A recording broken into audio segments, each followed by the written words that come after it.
제 남편이 7마디 말로 35년간의 결혼 생활을 파괴했을 때 크랜베리 소스는 아직 제 손에 따뜻했습니다. 매기는 항상 자중, 이 가족에서는요.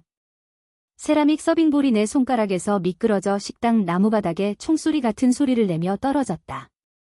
톰의 어머니가 결혼 10주년 선물로 주신 페르시아 양탄자에는 크랜베리 소스가 튀었다. 25년 동안 1년에 2번씩 손세탁했던 바로 그 양탄자. 우리 아이들이 첫걸음을 내딛던 곳, 크리스마스 선물을 뜯어보고 졸업을 축하하며 행복한 척했던 바로 그 양탄자. 웃음이 바로 터져나왔다. 32살인 제 아들 데이비드는 아버지를 너무 닮았는데 와인잔에 코웃음을 쳤습니다. 딸 사라는 입을 가렸지만 억지로 웃음을 참으며 어깨를 떨고 있는 게 눈에 들어왔습니다. 27살이 된 막내 마이클조차 스토핑을 더 먹으며 씩 웃고 있었습니다. 하지만 가장 크게 웃은 건 며느리 제니퍼였습니다. 마치 톰이 세상에서 가장 웃긴 농담의 핵심을 짚어낸 것처럼 고개를 뒤로 젖힌 채였습니다. 맙서사, 톰, 정말 끔찍해. 그녀는 웃음을 터뜨리며 숨을 헐떡였다. 하지만 정말 정확해. 나는 지난 9월에 가을 단풍으로 수놓은 앞치마를 두르고 이틀 동안 준비해온 테이블 옆에 얼어붙은 듯 서 있었고 내가 성인이 된 이후 평생을 바쳐 섬겨온 사람들에게 둘러싸여 있었다.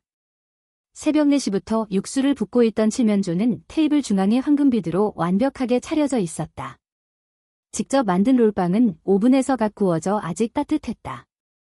마시멜로 토핑을 얹은 고구마 캐서롤은 제대로 조리하는데 3시간이 걸렸는데 크리스탈 그릇에 담겨 은은하게 쪄지고 있었다.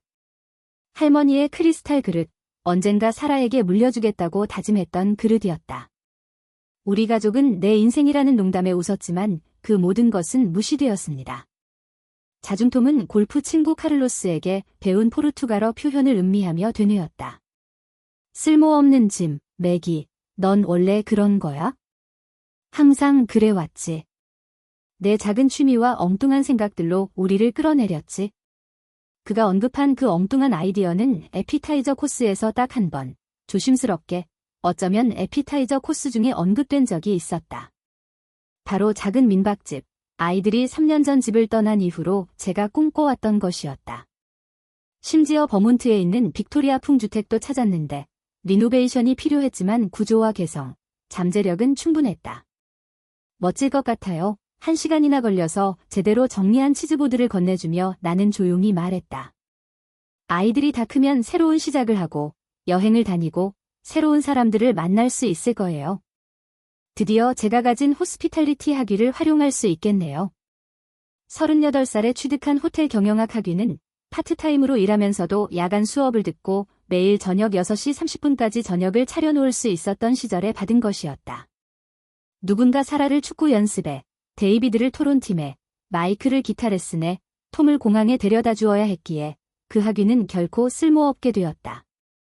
그는 지치고 기대의 찬모습으로 집에 돌아와서 내가 그의 어깨를 마사지해주고 까다로운 고객들에 대한 불평을 들어주기를 기다렸다. 민박집이요. 톰이 완벽하게 손질된 칠면조를 외과 수술처럼 정교하게 자르며 말했다. 돈이 얼마예요? 매기? 사업 경험은 뭐예요? PTA 모금 행사만큼 복잡한 건 처음이에요. 8년 동안 교회 자선 경매를 운영했어요. 내가 얼마나 방어적으로 들리는지 싫었지만 나는 그렇게 말했다. 지역사회 식량 모금 운동을 조직해서 $50,000가 넘게 모였어요. 3번의 불황 속에서도 가게 예산을 관리했고 그래도 저축은 충분했어요. 그건 사업하는 거랑은 달라요. 데이비드가 말을 끊었다. 그의 목소리에는 아버지에게서 물려받은 것과 똑같은 무시하는 듯한 어조가 묻어났다. 엄마, 64살에 갑자기 사업가가 되겠다고 마음먹으면 안 돼요. 세상은 그렇게 돌아가지 않아요. 게다가 사라는 내가 정성껏 차려낸 음식 사진을 출처도 없이 인스타그램에 올리고 있을 게 뻔한 휴대폰에서 눈을 떼지 않고 덧붙였다. 늘 낯선 사람들과 어울리는 건 싫을 거야? 넌 사교적인 사람이 아니잖아. 사교적이지 않았다. 30년 동안 톰의 동료들을 위해 만찬을 열었고 동네 블록 파티와 학교 모금 행사, 자선 갈라 행사를 기획했으며 톰이 시의원으로 잠시 재임하는 동안 완벽한 정치인의 아내 역할을 해낸 여자였다. 미소를 지으며 가벼운 대화를 나누고 모든 사람의 이름과 자녀들의 업적을 기억해 주었던 여자였다. 하지만 저는 오래전에 우리 가족이 제가 기여한 것을 더 이상 편리하지 않게 되면 잊어버리는 놀라운 능력이 있다는 것을 알게 되었습니다. 그냥 생각일 뿐이었어요. 마침내 나는 와인잔을 집어들며 말했다. 내 손이 살짝 떨리는 것을 느꼈다. 미래를 위해 생각해 볼 문제였죠. 그때 톰이 자신의 판결을 내렸습니다. 자중. 쓸모없는 짐. 그리고 그들은 모두 웃었다. 이제 나는 추수감사절 저녁 식사의 잔해 속에 서 있었다. 크랜베리 소스가 앤티크 양탄자에 스며들었다. 가족들은 마치 아무 일도 없었던 것처럼, 마치 내 35년 인생을 농담으로만 치부하지 않은 것처럼 식사를 이어갔다. 맥이, 톰이 접시에서 눈을 떼지 않은 채 말했다. 이거 치울 거야? 아니면 그냥 밤새 거기 서 있을 거야? 나는 그를 바라보았다. 몇 년 만에 처음 보는 듯한 눈빛이었다. 톰 월시, 67세의 은발에 돈 많고 자신감 넘치는 중년 남성들이 흔히 그러하듯 여전히 잘생긴 남자였다. 1985년 대학 시절 모임에서 나를 완전히 사로잡았던 바로 그 남자. 모험과 파트너십, 그리고 가능성 가득한 삶을 약속했던 바로 그 남자. 어느새 그 약속들은 기대로 변해 있었다. 요리하고, 청소하고, 관리하고, 정리하고, 도와주고, 사라지곤 했다. 그의 삶이 순조롭게 돌아가도록 하는 보이지 않는 기반 시설이 된 것이다. 너무나 눈에 띄어서 우리 가족조차 나를 다른 존재로 상상하지 못할 정도였다. 사실, 톰, 나는 놀라울 정도로 차분한 목소리로 말했다. 그만둘까? 톰의 탐정쇼를 보면서 몇 시간씩 자수했던 가을 단풍 앞치마를 풀어 헤쳤다.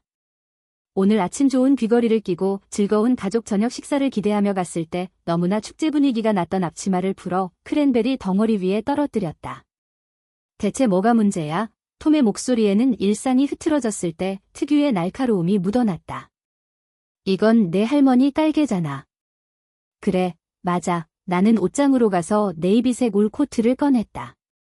3년 전에 샀지만 톰이 내가 너무 애쓰는 것처럼 보인다고 해서 거의 입지 않았던 코트였다. 이제 세탁은 내 몫이야.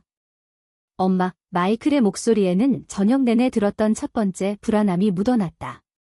어디 가세요? 현관문 앞에 멈춰 서서 가족들을 돌아보았다. 그들은 할머니의 샹들리에 아래 내 식탁에 둘러앉아 있었다. 내가 꾸미고 관리하며 아끼던 식당에서 마치 우연히 그들의 삶에 들어온 낯선 사람처럼 나를 바라보았다. 어쩌면 내가 그랬을지도 몰랐다. 내가 정말 쓸모없는 존재인지 알아봐야겠어. 나는 사라에게 작년 크리스마스에 선물 받은 가죽 장갑을 끼며 말했다. 실용적이고 기억에 남는 갈색 장갑이었는데 사라가 나에 대해 어떻게 생각하는지 정확히 일치했다.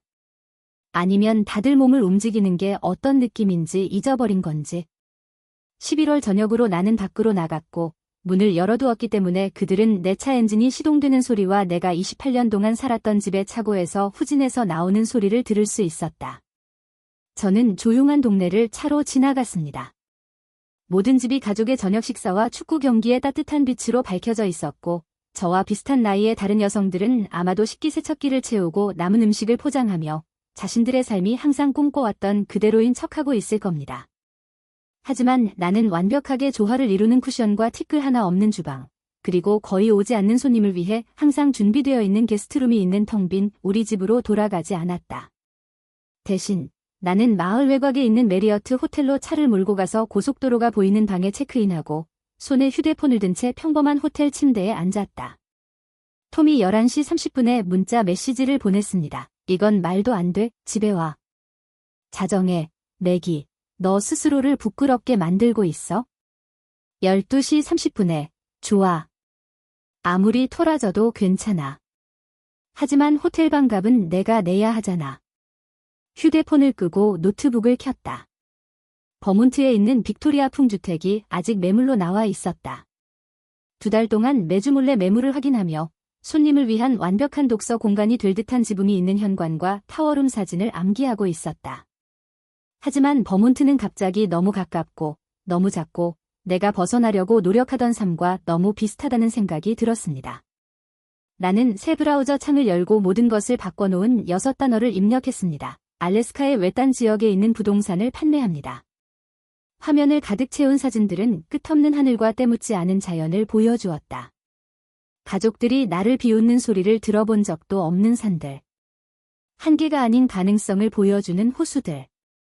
새벽 3시가 되자 나는 그것을 발견했습니다. 앵커리지에서 차로 4시간 거리에 있는 아무데도 없는 곳에 위치한 50에이커 규모의 땅이었고 수리가 필요한 통나무집과 감상할 가치가 있는 전망이 있었습니다. 오전 4시까지 저는 톰이 제가 가지고 있다는 사실을 몰랐던 저축계좌에서 계약금을 이체했습니다. 그것은 제가 15년 동안 신중하게 투자해온 부모님의 유산이었고 톰은 제 식료품 구입 돈에 대해 농담을 했습니다. 해가 뜨자 나는 마침내 앞치마 아래 기대와 다른 사람들의 한계에 대한 무게 아래 있던 나 자신을 위한 삶을 향해 북쪽으로 차를 몰고 갔다. 톰이 한 가지는 옳았다. 나는 35년 동안 쓸모없는 짐을 지고 살아왔다. 하지만 그건 내가 아니었다. 부동산 중개인의 목소리가 멀리서 들려오는 천둥처럼 내 휴대전화를 통해 울려 퍼졌고 전문가적인 걱정은 내가 진짜 걱정이라고 의심했던 부분을 간신히 가리고 있었다. 월씨 부인, 물어볼 게 있는데요. 이 결정에 확신이 있으신가요? 직접 보지 않고 부동산을 사는 건 언제나 위험하죠. 하지만 알래스카는요. 패트리샤 메도우스가 잠시 말을 멈췄고 뒤에서 서류 넘기는 소리가 들렸다. 글쎄요. 대부분의 사람들에게 은퇴 후 살기 좋은 곳은 아니죠. 나는 호텔방 창가에 서서 캔자스의 일출이 하늘을 호박색과 장미색으로 물들이는 것을 바라보며 몇 달 만에 처음으로 미소를 지었다. 메도우스 씨, 저는 35년 동안 안전한 결정을 내리는데 시간을 보냈습니다. 제게는 어떤 영향을 미쳤나요? 알겠습니다. 하지만 이 집은 꽤 외진 곳이에요. 가장 가까운 이웃집도 19km나 떨어져 있고요. 진입로는 주에서 관리하지 않고 오두막은 구조적으로는 튼튼하지만 3년 동안 사람이 살지 않았습니다. 완벽한. 또 다시 침묵이 흘렀다. 판매자가 빠른 계약, 현금 결제만 가능, 있는 그대로의 상태 그대로를 요구하고 있습니다. 검사도 없고 추가 비용도 없습니다. 당신 같은 인구 통계학적 배경을 가진 사람에게는 흔치 않은 일인데? 내 인구 통계학적 배경, 64세 여성, 아마도 이혼했을 듯, 아마도 절박할 듯, 아마도 현실에 부딪혔을 때 후회할 감정적 결정을 내릴 듯 패트리샤는 직접적으로 말하지 않음으로써 친절했습니다. 메도우스 씨, 매매 대금 전액을 에스크로 계좌로 송금했습니다. 오늘 아침 9시 기준으로 이 부동산은 제 소유인가요? 네, 부인. 축하드립니다. 그렇죠. 하지만 대대적인 리모델링을 시도하기 전에 지역 업체를 고용하는 것을 고려해 주시면 좋겠습니다. 그곳의 기후는 매우 까다로울 수 있습니다. 도전적인 삶이었다. 마치 톰 월시와의 35년간의 결혼 생활이 그 어려운 환경에 맞서는데 훌륭한 준비가 되어 있지 않았던 것처럼. 전화를 끊은 후 나는 호텔 침대에 앉아 휴대폰을 바라보며 아직 답하지 않은 문자 메시지 17개를 훑어보았다. 톰의 분노는 하룻밤 사이에 짜증에서 격분으로 그리고 진짜 공황 상태로 변해 있었다. 맥이, 이제 너무 심해. 애들이 엄청 걱정하고 있어? 뭐가 잘못됐든 우리가 고칠 수 있어? 그냥 집에 와. 해리슨 박사님께 전화 드릴게요. 뭔가 문제가 있으신 것 같아요. 20년 동안 우리 가족의 주치의였던 해리슨 박사는 내가 눈에 띄지 않는 것 같다고 말했을 때 항우울제를 처방해 주셨고, 불안함을 호소했을 때 호르몬 치료를 제안해 주셨고, 결혼 생활에 불만을 토로했을 때 부부 상담을 권해 주셨습니다. 톰이 우리 문제가 모두 매기의 생각에 있다고 주장하며 상담을 거부했을 때에도 상담해 주셨습니다. 최종 문자는 오전 6시에 도착했습니다. 매기, 제발. 내 말은 진심이 아니었어. 집에 와서 베드 앤드 브렉퍼스트에 대해 이야기하자. 나는 답장하지 않고 메시지를 삭제한 뒤 새벽 2시에 온라인에서 찾은 전화번호로 전화를 걸었다. 노던 라이트 이사 및 보관. 이 사람이 제이크예요. 오늘 집에 있는 모든 것을 포장해서 알래스카로 배송해야 합니다. 잠시 침묵, 부인. 새벽 5시입니다. 죄송합니다. 오늘로 예약해달라고 말씀드렸어요. 급행 서비스는 추가 요금을 내시면 됩니다. 알래스카는 정말 넓어요? 알래스카 어디쯤에 있나요? 나는 그에게 외워둔 주소를 알려주었고 그가 전화기 너머로 작게 휘파람을 불며 부르는 것을 지켜보았다. 거긴 외딴 곳이잖아요. 거리에 따라 추가 요금이 부과될 거예요. 그리고 최종 배송은 그쪽 지역 업체와 조율해야 할 거예요. 비용이 얼마든지. 집 전체를 옮기는 거야? 어젯밤 가족들이 저를 보고 웃었던 그 식당 세트를 떠올리며 이 질문을 곰곰이 생각해 봤습니다. 지난 5년 동안 제 말이 끝나기도 전에 톰이 잠들어 있던 킹사이즈 침대도 그의 스케줄에 맞춰 프로그램을 틀어주는 텔레비전을 중심으로 배치된 것일 가구도 떠올랐습니다. 아니요, 제 물건들만요. 책, 옷, 할머니 도자기, 공예 재료들. 나머지는 다 그대로 둘 거예요. 가구는 어때요? 새 가구를 살 거야? 예전의 내가 아니라 지금의 나에게 맞는 가구를. 이삿짐 센터 일정을 잡은 후 저는 제 옛집으로 차를 몰고 7시 30분에 도착했습니다. 톰의 캐딜락이 여전히 차도에 놓여 있었습니다. 그는 그날 하루 휴가를 냈는데 결혼 생활 내내 딱 3번, 아이들이 태어났을 때만 휴가를 냈습니다. 하룻밤만 외출했는데도 집이 얼마나 낯설게 느껴지는지 놀라며 조용히 열쇠를 눌렀다. 식당 카페2의 크랜베리 소스 얼룩은 사라졌다. 톰이 청소업체에 전화했나 보다. 하지만 식탁에는 추수감사절 재앙의 잔해가 여전히 남아있었다. 더러운 접시, 굳은 음식이 담긴 접시, 바닥에 검은 잔여물이 묻은 와인잔. 내가 치워야 할 굴욕의 현장이 남았다. 나는 톰이 목욕 가운을 입고 커피 메이커 앞에 서 있는 주방을 발견했다. 그의 은빛 머리카락은 흐트러져 있었고 그의 얼굴은 내가 떠난 후에 와인을 다 마신 것 같은 숙취로 인한 창백함이 떠돌았다. 맙서사, 그가 나를 보더니 말했다. 맥이, 우리 좀 이야기해야겠어. 이 모든 게 걷잡을 수 없이 커졌어. 그랬어요. 나는 여행용 머그잔을 보관하던 캐비닛을 열고 제일 마음에 드는 것을 골랐다. 사라가 몇 년 전 내 여행 꿈이 창피하기보다는 매력적이라고 생각했던 시절에 준 빈티지 지도로 장식된 도자기 머그잔이었다. 물론이지. 짜증내는 10대처럼 호텔로 달려가다니. 이웃들이 뭐라고 생각할까? 나는 여행용 머그잔에 커피를 따르고 수백 번도 더 정리하고 다시 채워 넣었던 냉장고에서 크림을 꺼냈다. 몰라, 톰, 그들이 뭐라고 생각할까? 아내가 제정신이 아니라고 생각할 것 같아. 그가 가까이 다가왔고 와인과 두려움이 뒤섞인 그의 애프터쉐이브 향이 익숙하게 느껴졌다. 맥이, 어젯밤에 내가 몇 마디 했던 거 알아? 우리 모두 그랬지? 하지만 가족 식사가 어떻게 돌아가는지 알잖아. 다들 피곤해. 와인을 너무 많이 마셨나 봐. 쓸모없는 짐. 무엇? 그게 당신이 날 그렇게 불렀던 거였죠. 포르투갈어로 쓸모없는 짐이라고요. 그러니까 더 똑똑하고 날카롭게 들리겠죠. 톰의 얼굴이 붉어졌다. 농담이었어, 맥이. 농담이었어.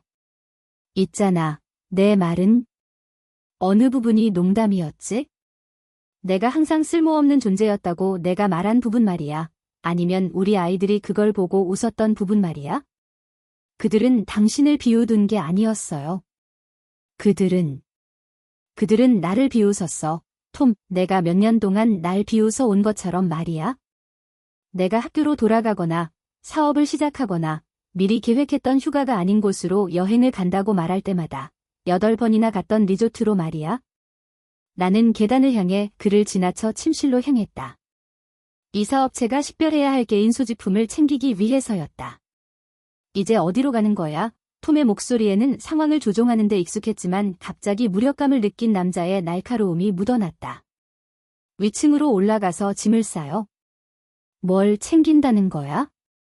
이 작은 반란이 언제까지 갈 거야? 나는 계단 중간쯤에서 멈춰서서 죽음이 우리를 갈라놓을 때까지 사랑하고 존경하겠다고 약속했던 그 남자를 내려다보았다. 그는 내가 생일 선물로 준 실크 목욕 가운을 입고 부엌에 서 있었고 내가 그에게 완전히 당연하게 여겼던 그 집에서는 내가 설거지하지 않을 아침 식사 접시들에 둘러싸여 있었다. 반항이 아니야. 톰, 이혼이야. 그 단어는 꺼진 촛불에서 나오는 연기처럼 공중에 떠 있었습니다. 진지할 수 없어. 제 인생에서 어떤 일이든 이렇게 진지하게 임해본 적은 없습니다. 매기, 너 64살이야. 다시 시작할 순 없잖아. 어디로 갈 거야? 뭘 할 거야? 나는 50에이커에 달하는 손길이 닿지 않은 자연을 생각하며 미소 지었다. 그곳에서는 아무도 나를 쓸모없는 존재라고 부르지 않았고 아무도 내가 내 삶의 배경으로 사라질 거라고 예상하지 않았다. 내 이야기 속의 주인공이 되는 게 어떤 기분인지 알아보려고 합니다. 이건 미친 짓이야. 돈도 없고 기술도 없고 아무것도.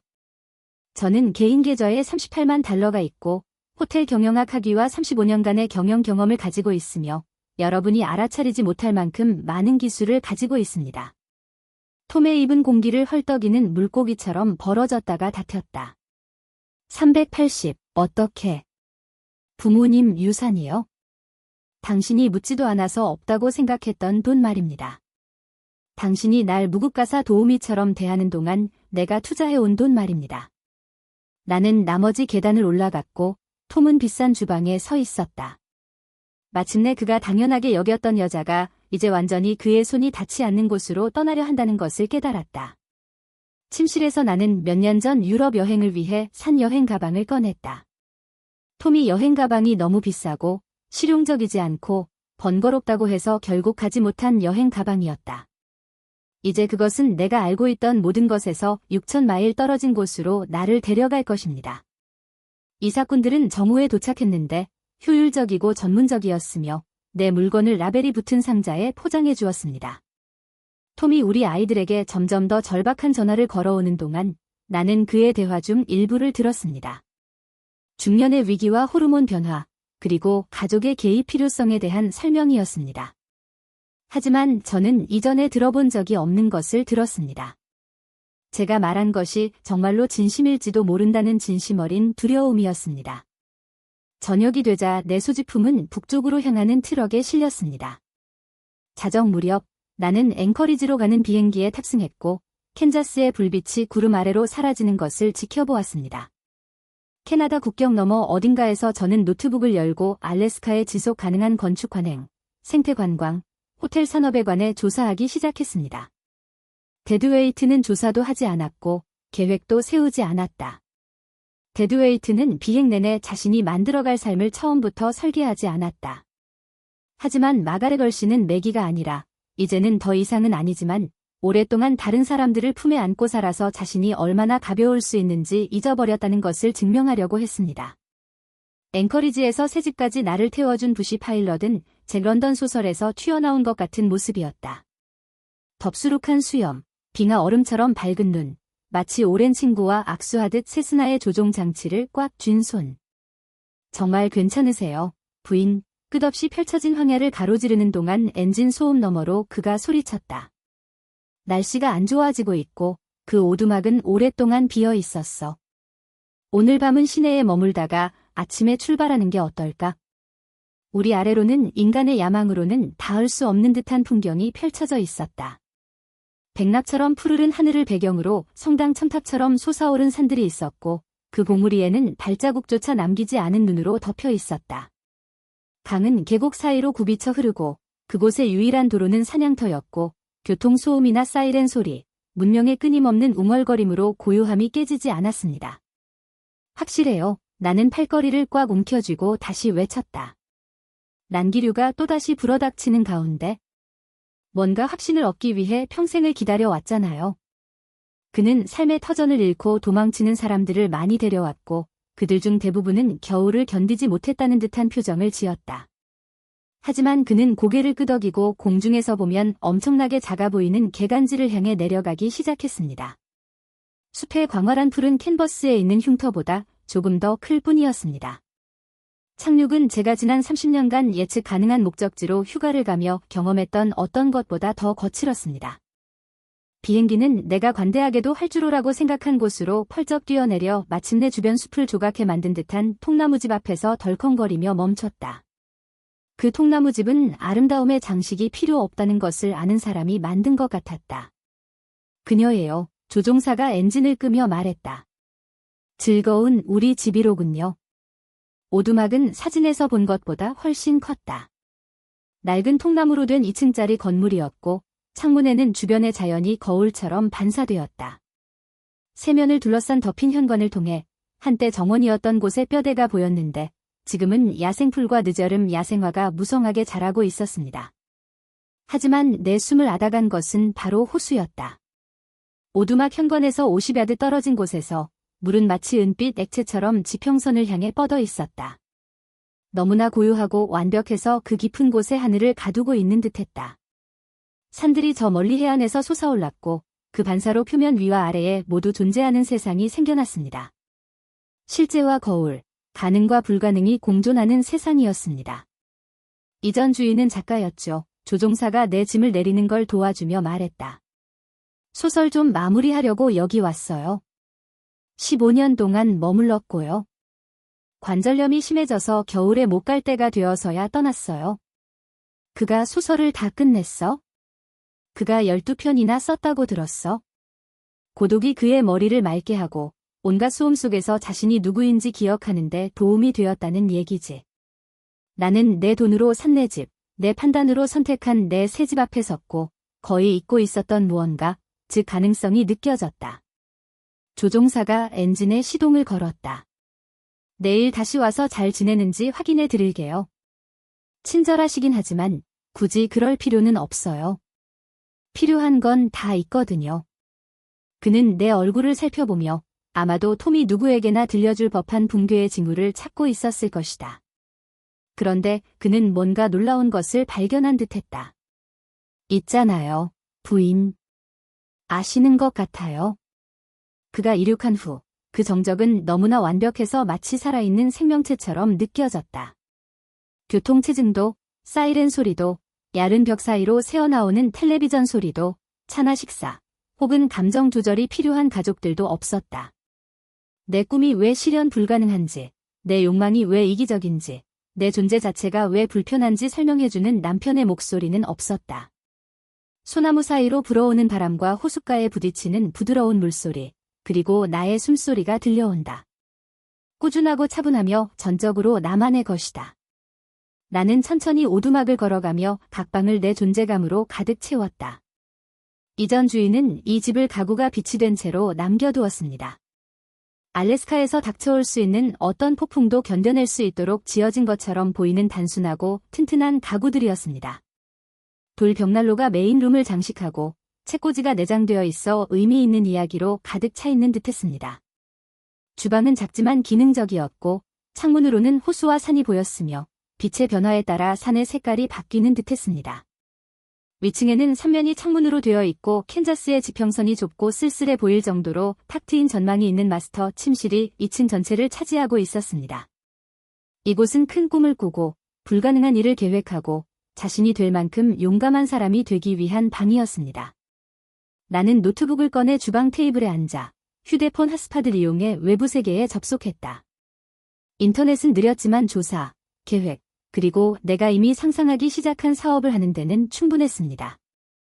내받은 편지함은 톰과 아이들이 보낸 점점 더 흥분되는 메시지로 가득 찼지만 읽지 않고 삭제했습니다. 그 대화는 내가 준비되었을 때 이루어질 것입니다. 절박한 상황이 아니라 내 힘의 입장에서 내 조건에 맞춰서 말입니다. 대신 새 문서를 열고 이렇게 타이핑하기 시작했습니다. 사업계획, 노던 라이트 야생 휴양지. 사명, 안목 있는 여행객들에게 고급 숙박시설과 환경보호, 그리고 지역 문화에 대한 존중을 결합한 진정한 알래스카 경험을 제공합니다. 타겟 고객, 디지털 디톡스를 원하는 임원, 중요한 기념일을 맞이하는 커플, 편안함을 중시하는 모험가, 창의적인 영감이 필요한 기업 단체. 저는 6년 동안 호텔 경영학을 공부했고 세 자녀를 키우며 잡지에 실릴 만큼 완벽한 가정생활을 꾸리면서 학위를 받았습니다. 저는 예산을 관리하고 행사를 조정하고 갈등을 해결하고 사람들이 공통의 가치를 중심으로 모이는 경험을 만들었습니다. 톰이 그저 집안일이라고 일축했던 모든 것은 사실 이 일을 위한 준비였던 것이다. 자정까지 저는 30페이지 분량의 세부 계획을 세웠습니다. 오두막의 고유한 특징을 보존하면서 고급 휴양지로 탈바꿈할 수 있는 리노베이션, 진정한 경험을 위해 프리미엄 가격을 지불할 의향이 있는 고객을 유치할 수 있는 마케팅 전략, 지역 가이드, 장인, 공급업체와의 파트너십을 통해 전체 커뮤니티에 이익이 되는 것, 재정적 독립을 보장하면서 진정으로 의미 있는 것을 창출할 수 있는 지속 가능한 사업 모델 등이 포함되었습니다. 다음 날 아침, 나는 톰이 좋아하는 두꺼운 커튼으로 덮지 않은 창문으로 햇살이 쏟아지는 것을 보고 깨어났다. 바깥에서는 호수에 비친 구름이 마치 캔버스에 그려진 분놀림처럼 보였고 나는 작가가 15년 동안 머물렀던 이유를 이해할 수 있었습니다. 나는 소박한 주방에서 커피를 만들고 현관으로 나갔다. 너무나 깨끗한 공기를 마셔서 폐가 안에서부터 씻겨 나가는 것 같았다. 흰머리 독수리가 머리 위를 맴돌았고 멀리서 룬의 괴로운 울음소리가 들렸습니다. 내 휴대폰에 수신 전화가 울렸다. 톰의 번호였다. 나는 음성 사서함으로 넘어갔다가 물가의 죽은 소나무에 독수리가 앉는 모습을 바라보며 그의 메시지에 귀를 기울였다. 맥이, 너무 심했어. 아이들은 걱정이 너무 많고 이웃들은 계속 물어보고 해리슨 선생님은 내가 진짜 심리적으로 무너진 것 같다고 하더라고. 변호사랑 내가? 아니, 후회할 결정을 하지 않도록 보호해주는 것에 대해 이야기해봤어. 그냥 집에 와. 우리는 아무 일도 없었던 척할 거야? 나는 그 메시지를 삭제하고 그의 번호를 차단했다. 그러고 나서 온라인에서 찾아본 건설회사에 전화를 걸었다. 5성급 평가를 받고 지속 가능한 건축 기법을 전문으로 하는 회사였다. 노던 컨스트럭션입니다. 마리아입니다. 대규모 리노베이션 프로젝트에 대한 상담 일정을 잡고 싶습니다. 주택용 오두막을 고급 자연 휴양지로 탈바꿈하려고 합니다. 당신은 어디에 계십니까? 나는 그녀에게 주소를 알려주었고 그녀가 전화 너머로 나지막이 휘파람을 불며 부르는 소리가 들렸다. 꽤 먼 곳이네요. 인력과 자재를 보내려면 추가 비용이 들 거예요. 괜찮아요. 언제 누가 와서 볼 수 있나요? 다음 화요일은 어때? 하지만 미리 경고하는데 거기 겨울이 곧 다가오고 있어. 큰 공사를 하려면 빨리 시작해야 하고 꽤 힘든 날씨를 견뎌내야 할 거야. 완벽해요. 평생 혹독한 날씨에 시달려왔어요. 이제 그런 날씨를 견뎌낼 수 있는 뭔가를 만들어야 할 때예요. 상담 일정을 잡은 후 나는 호숫가로 걸어가 물가에 서서 아침의 고요함이 완전한 용서처럼 나를 감싸는 것을 느꼈다. 캔자스 어딘가에서 톰은 아마도 변호사와 의사에게 전화를 걸어 나를 결코 맞지 않는 삶으로 다시 끌어들일 수 있는 합법적인 방법을 찾으려 했을 겁니다. 하지만 법적 보호를 받으려면 내가 스스로 결정을 내릴 능력이 없다는 것을 증명해야 했습니다. 알래스카 자연보호구역 50에이커를 막 매입하고 포괄적인 사업 계획을 수립하고 도착 후 48시간 이내에 대규모 건설 공사 일정을 잡은 여성이 특별히 무능해 보이지는 않았습니다. 그녀는 마침내 실제보다 작은 척하는 것을 멈춘 사람처럼 들렸습니다. 독수리는 날아올라 한 바퀴 돌고 나서 광활한 푸른 하늘 속으로 사라졌습니다. 저는 할 일이 있었습니다. 화요일 아침, 서리가 세상을 은빛으로 물들이던 어느 날, 건설 현장에 도착한 인부들. 트럭 행렬이 마치 기계적인 천둥 소리처럼 비포장도로를 덜컹거리며 질주했다. 나는 부엌 창문으로 그들이 장비와 자재를 내리는 모습을 지켜보았다. 내 꿈을 현실로 만들어줄 이들은 바로 그 사람들이었다. 마리아 산토스가 선두 트럭에서 나왔다. 50대쯤 되어 보이는 다부진 체격의 여성으로 굳은 살이 박힌 손과 아무것도 놓치지 않은 듯한 눈을 하고 있었다. 그녀는 알래스카가 계획 부족이나 엉터리 공사를 용서하지 않는다는 것을 아는 사람처럼 주위에 깊게 부지를 둘러보았습니다. 사업하기 딱 좋은 곳을 골랐군. 내가 의뢰한 고도 보고서를 살펴보며 그녀가 말했다. 하지만 이건 인정할게. 자네가 계획하는데 딱 맞는 곳이야. 완벽한 프라이버시의 세계적인 수준의 전망까지 마을과도 가까워서 완전히 야생으로 빠져들지도 않을 거야. 우리는 오전 내내 오두막을 거닐며 하중지지벽과 배관 개선 사항, 그리고 외부 온도가 생존 가능 온도 이하로 떨어졌을 때 손님이 편안함을 느낄 수 있도록 하는 단열재 종류에 대해 논의했습니다. 마리아의 팀은 오래 지속되는 물건을 만든 사람들의 효율적인 약어로 측정하고 사진을 찍고 메모를 남겼습니다. 내년 여름에 개장하려면 일정이 빠듯해요. 우리가 현관에 서서 호수가장자리에 이미 얼음이 얼어붙어 있는 모습을 바라보며 그녀가 말했다. 게스트 스위트룸 4개를 추가하고 전기 및 배관 시스템을 업그레이드하고 상업용 주방을 짓고 별도의 스파 건물을 짓는 걸 논의 중이에요. 짧은 기간 안에 엄청난 작업이 필요해요. 가능할까요? 가능하냐고요? 네, 문제는 제대로 하는데 드는 비용을 감당할 의향이 있느냐는 겁니다. 그날 아침 검토했던 계좌 내역서들을 떠올렸다. 톰이 내 PIN 번호로 받은 돈을 두고 농담을 하는 동안 꾸준히 불어난 신중한 투자들.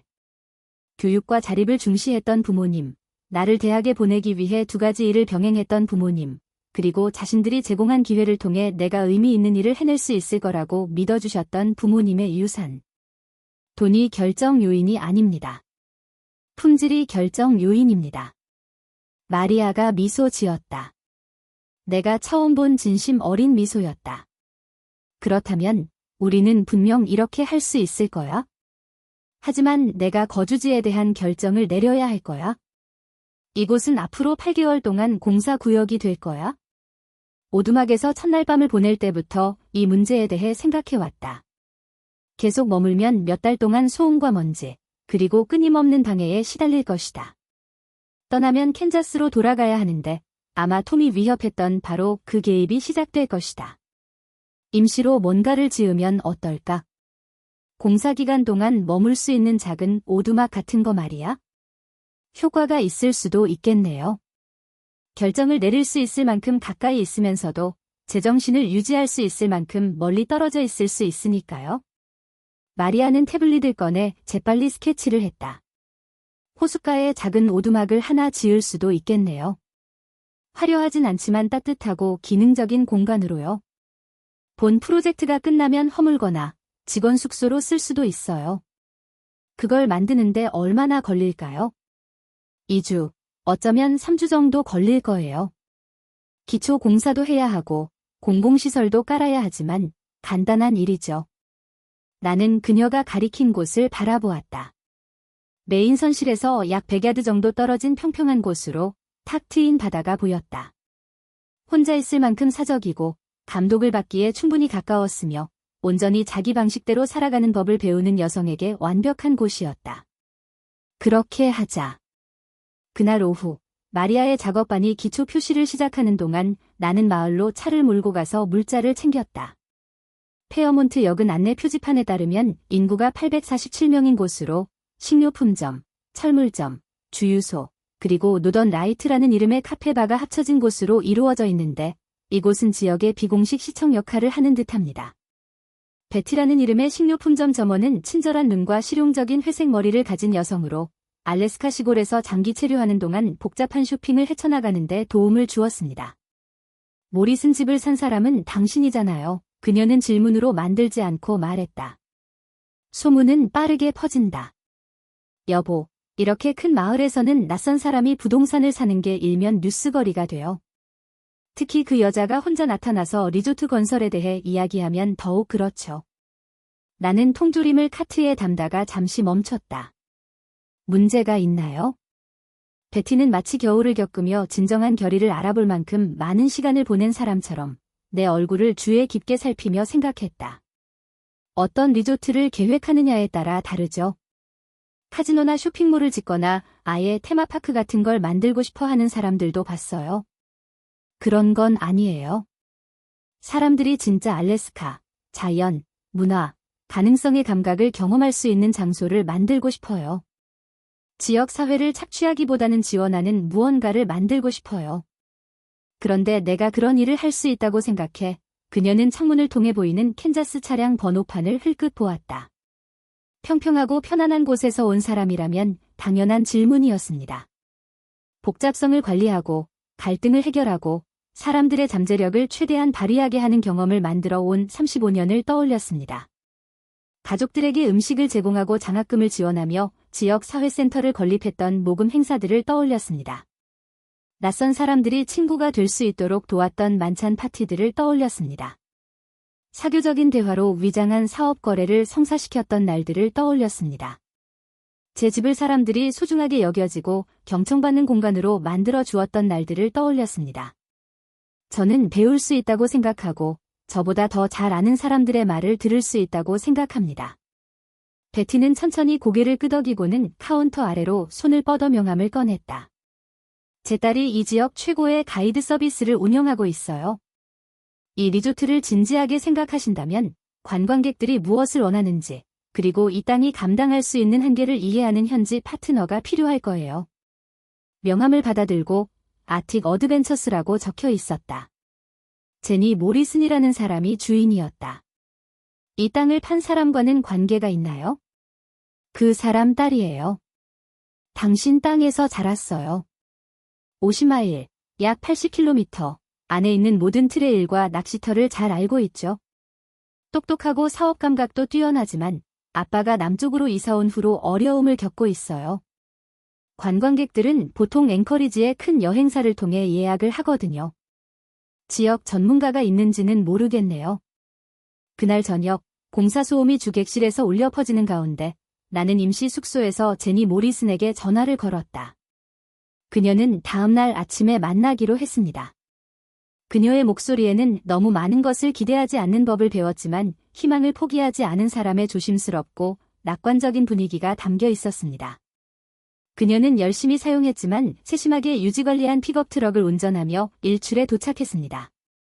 제니는 사라와 비슷한 나이의 햇볕에 그을린 피부와 깊은 바닷물처럼 맑고 투명한 눈동자를 가졌다. 그녀는 마치 거실에 있는 것처럼 야생동물 표지판을 가리키며 관광 사업에 영향을 미칠 계절적 패턴을 설명하며 야생동물들을 헤쳐나갔다. 아빠는 항상 이 부지가 휴양지로 잠재력이 있다고 말씀하셨어요. 해안가를 걸으며 그녀가 말했다. 낚시, 하이킹, 야생동물 관찰에 완벽한 접근성을 자랑하죠. 하지만 제대로, 소규모로, 존중하는 방식으로 관광객에게서 돈을 뜯어내는 게 아니라 경험에 초점을 맞춰야 해요. 제가 생각한 게 바로 그거예요. 우리는 오전 내내 파트너십, 이익 분배, 그리고 프리미엄 가격을 정당화할 만한 진정한 경험의 종류에 대해 논의했습니다. 제니는 어디에서 낚시를 하면 가장 좋은지, 어느 산책로에서 가장 멋진 경치를 볼 수 있는지, 자연의 행동을 방해하지 않고 야생동물을 추적하고 사진을 찍는 방법을 알고 있었습니다. 조건이 하나 있어요. 오두막으로 돌아가며 그녀가 말했다. 여기서 우리가 하는 모든 사업은 지역사회에 도움이 돼요. 지역 주민 고용, 지역 공급업체, 지역 문화까지요. 너무 많은 외부 개발업자들이 들어와서 알래스카를 마치 테마파크처럼 만들어버리고 있어요. 동감입니다. 저는 어디에도 존재할 수 없는 무언가를 만들고 싶지 않고 여기에 속할 만한 무언가를 만들고 싶습니다. 제니는 내 얼굴을 유심히 살폈다. 큰 꿈은 있지만 이해심은 부족한 다른 외부인들에게서 느꼈을 법한 불성실함을 찾으려 애썼다. 눈에 보이는 모든 것이 그녀를 만족시키는 듯했다. 좋아요. 뭔가 가치 있는 걸 만들어보죠. 그녀가 차를 몰고 떠나는 동안 나는 현관에 서서 태양이 호수를 금색과 구리색으로 물들이는 것을 지켜보았습니다. 아침 내내 내 휴대폰은 무시당하는 전화들로 가득 차 있었다. 톰의 번호, 아이들의 번호, 심지어 해릿은 선생님의 진료실 번호까지. 하지만 투자 자문가로부터 이번 분기에 제 포트폴리오가 8% 더 성장했다는 확인 이메일을 받았습니다. 시공사로부터는 공사가 예정보다 빨리 진행되고 있다는 확인 이메일을 받았고 중소기업청, SBA에서는 추가 자금 지원 신청을 승인해 주었습니다. 데드웨이트는 사업 대출 승인을 받지 못했습니다. 데드웨이트는 지역 전문가들과 파트너십을 협상하지도 않았습니다. 데드웨이트는 자신이 차지한 황무지에서 자신의 꿈이 실현되는 것을 홀로 현관에 서서 지켜보지도 않았습니다. 15년 동안 이곳에 살았던 작가가 깨달은 바를 이해하기 시작했습니다. 때로는 자신의 중심을 찾기 위해 세상 끝까지 가야 할 때도 있습니다. 물 건너편에서 물대새가 울었고 그 목소리에는 내가 마침내 믿을 수 있는 약속이 담겨 있었습니다. 겨울은 심판처럼 찾아왔습니다. 빠르고 절대적이며 캔자스의 60년 동안 경험했던 어떤 것보다 더 아름다웠습니다. 2월이 되자 호수는 수정으로 조각한 듯 산을 향해 뻗어있는 하얀 고속도로가 되었고 내가 머물렀던 임시 오두막은 고요함으로 변한 세상 속의 따뜻한 고치로 변했습니다. 주요 공사는 더디게 진행되었지만 결코 멈추지 않았습니다. 마리아의 작업반은 혹독한 날씨 속에서도 교대로 작업했는데 알래스카 특유의 결연한 의지가 엿보였습니다. 임시 숙소 안에서 나는 잃어버린 시간을 만회하려는 사람처럼 집중력을 기울여 호텔업에 대한 계획을 세우고 조사하고 배우며 어두운 몇 달을 보냈다. 제니는 일주일에 2번씩 들러 식료품과 우편물을 가져왔고 40번의 겨울을 숲속에서 살아남은 경험에서 얻은 실용적인 지혜를 전해주었다. 그녀는 캔자스에서 결코 만날 수 없었던 존재가 되었다. 가사 노동보다 내 마음을 소중히 여기는 진정한 친구였다. 캔자스에서 온 소포예요. 그녀는 쌀쌀한 2월 어느 오후에 내 작은 주방으로 들어오면서 부츠에 묻은 눈을 밟으며 말했다. 상자는 크고 튼튼했고 톰의 변호사 사무실 반송 주소가 적힌 전문 포장이 되어 있었습니다. 이런 걸 기대하고 있었거든요. 안에는 여러 겹의 법적 서류가 겹겹이 쌓여 있었고 그 안에는 이혼 서류들이 있었다. 앵커리지에 있는 내 변호사를 통해 제출했던 간단한 이혼 서류가 아니라 온갖 비난과 요구사항으로 가득 찬 복잡한 서류였다. 톰은 모든 것에 이의를 제기했습니다. 재정적 결정을 내릴 수 있는 내 능력, 공동재산에 대한 권리, 심지어 알래스카에 합법적으로 거주하는 내 권리까지. 그의 친숙한 필체로 된 편지가 첨부되어 있었습니다. 맥이, 이 어리석은 지스님이 오래전부터 계속돼 왔어. 내 행동이 초기 치매나 심각한 심리적 문제를 시사한다는 의료진의 의견을 들어봤어. 이성적인 사람이라면 가족과 평생 모은 돈을 버리고 황야에서 개척자 노릇을 하려는 사람은 없을 거야. 내가 즉시 돌아와 적절한 의료검진을 받지 않으면 후견인 선임을 신청할 준비가 되어 있어. 아이들은 이 결정을 지지하고 있어. 우리는 내가 걱정돼. 제니는 내가 책을 읽는 것을 지켜보다가 내 몸짓을 알아차리자 표정이 어두워졌다. 나쁜 소식이야. 남편은 제가 정신적으로 무능하다고 선언되기를 원해요. 그녀는 낮은 목소리로 휘파람을 불었다. 무슨 근거로요? 알래스카에서 부동산을 사고 사업을 시작하는 것은 치매의 증거로 간주되는 것 같습니다. 그게 사실이라면 이 주의 절반은 정신병원에 있을 겁니다. 제니는 묻지도 않고 커피를 따랐다. 우리 우정에서 내가 좋았던 또 다른 점, 뭘 할 거야? 나는 창밖으로 눈이 내리는 것을 축복처럼 바라보며 그 질문에 대해 생각했다. 캔자스에 있었다면 이 순간은 공황을 불러일으켰을 것이고 변호사에게 전화를 걸었을 것이고 이미 내가 정신을 잃었다고 결정한 사람들에게 내 정신건강을 증명하려고 필사적으로 노력했을 것입니다. 옛날의 맥이라면 평화를 이루고 갈등을 완화하고 모든 사람이 훨씬 더 편안하게 느끼는 더 작은 버전의 자신으로 돌아가기 위해 서둘러 집으로 돌아갔을 것입니다. 하지만 알래스카의 겨울을 살아남고 건설 계약을 협상하고 파트너십을 구축하고 발전기가 고장났을 때 장작을 패는 법을 배운 여성은 다른 대응책을 가지고 있었습니다. 나는 그가 틀렸다는 것을 증명할 거야. 어떻게? 몇 달 동안 준비해온 폴더를 꺼냈다. 톰의 비난을 거짓으로, 아니 터무니없게 보이게 하는 서류였다. 제 자산이 제 관리하에 상당히 증가했음을 보여주는 은행 명세서, 전략적 사고와 시장 분석을 보여주는 사업계획서, 제 역량과 전문성을 입증하는 계약자, 공급업체, 파트너들의 서한. 그는 내가 숲속에 숨어 감정적인 결정을 내리고 있다고 생각하는군. 나는 서류를 부엌 테이블에 펼치며 말했다. 하지만 난 개장하면 수백만 달러의 가치가 있을 무언가를 만들어 왔어. 제니는 마치 사업을 이해하는 사람처럼 세심한 주의를 기울여 서류를 꼼꼼히 검토했습니다. 그녀의 가이드 서비스는 신중한 계획과 건전한 판단을 통해 살아남고 성장했으며 제 업무에서도 같은 자질을 발견했습니다. 정말 훌륭해요. 그녀가 마침내 말했다. 정말 훌륭해요. 모든 걸 다 생각해 냈잖아요. 환경 영향, 인력, 마케팅, 계절적 변화까지. 정신 나간 사람이 한 짓이 아니에요. 아니, 그렇지 않아. 하지만 이런 일에 맞서 싸우려면 돈도 많이 들고 힘도 많이 들잖아. 사업에 집중하는 대신 법정 싸움에 휘말리는 게 정말 싫은 거야? 나는 톰의 편지에 대해 생각했다. 그가 나에게 의학적 평가와 보호자 임명을 위협하면 내가 두려움에 떨며 집으로 달려갈 것이라고 가정한 것에 대해. 갈등에서 물러나 내 존재로 인해 사람들에게 불편을 끼친 것에 대해 사과하고 다른 모든 사람의 편안함을 위해 나 자신을 더 작게 만든 지 약 35년이 되었습니다. 제니, 난 평생 갈등을 피해왔어. 그게 나아진 건 하나도 없었어. 그냥 심판을 미루는 게 나아. 톰이 법적 싸움을 원한다면 할 수 있어? 하지만 곧 자기가 결혼한 여자가 자기가 조종하려는 여자가 아니라는 걸 알게 될 거야. 그날 오후, 나는 결의처럼 내리는 눈을 뚫고 마을로 차를 몰고 들어가 알래스카에 처음 도착했을 때 고용했던 변호사를 만났습니다.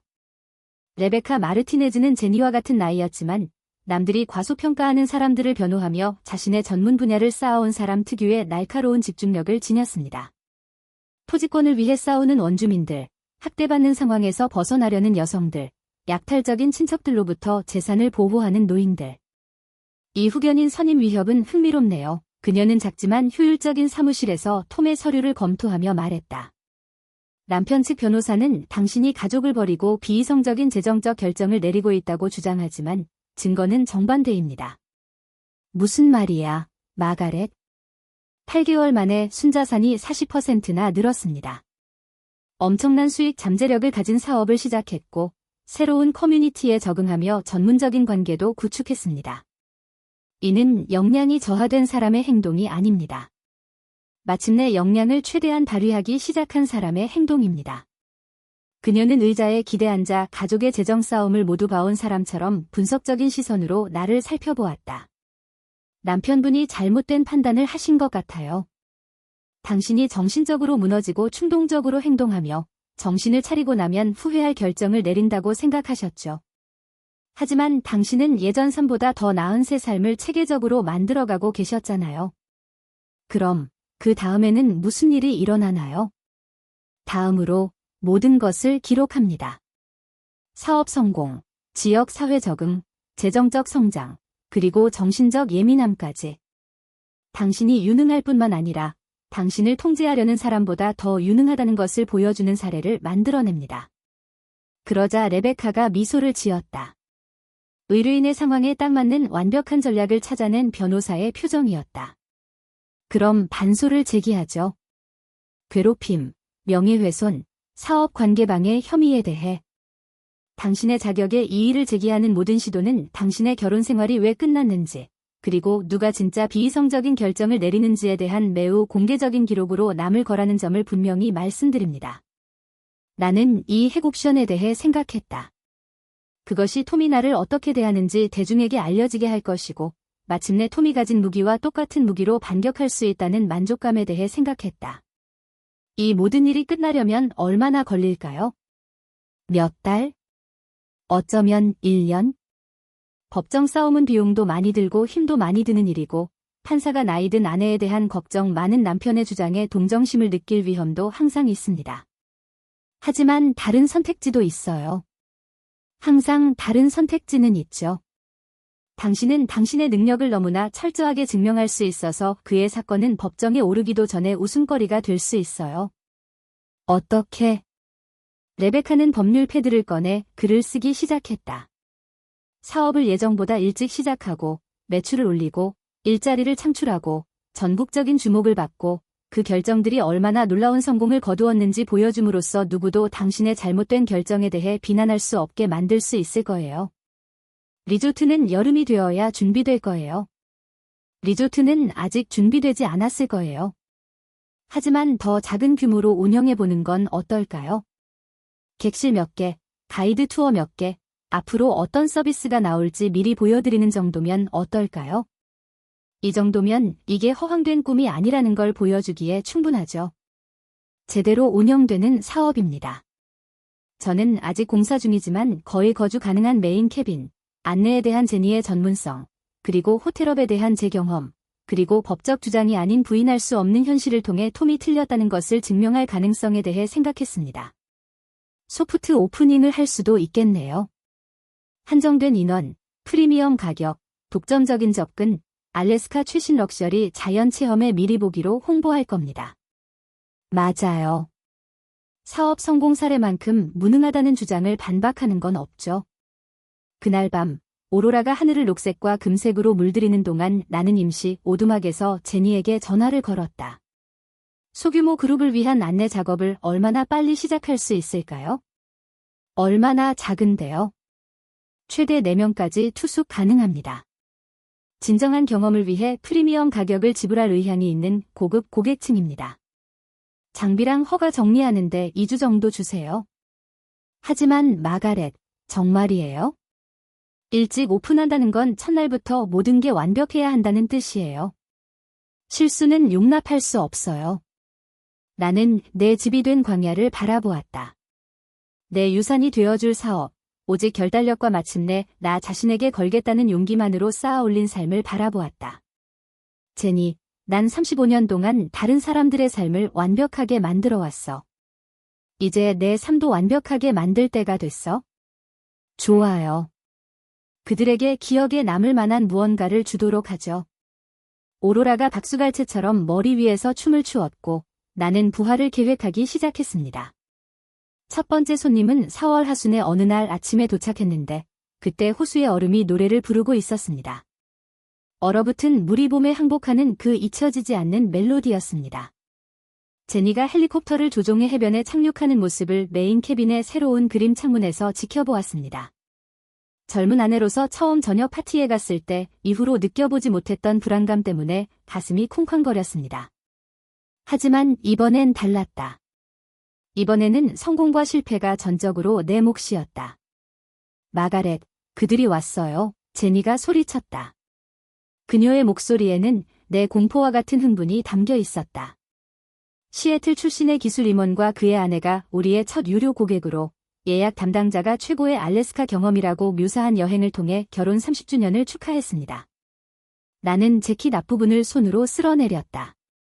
톰의 취향에 맞춰 수십 년간 입어왔던 옷과는 달리 실제로 딱 맞는 새로운 알래스카 옷을 입고 그들을 맞이하기 위해 나갔다.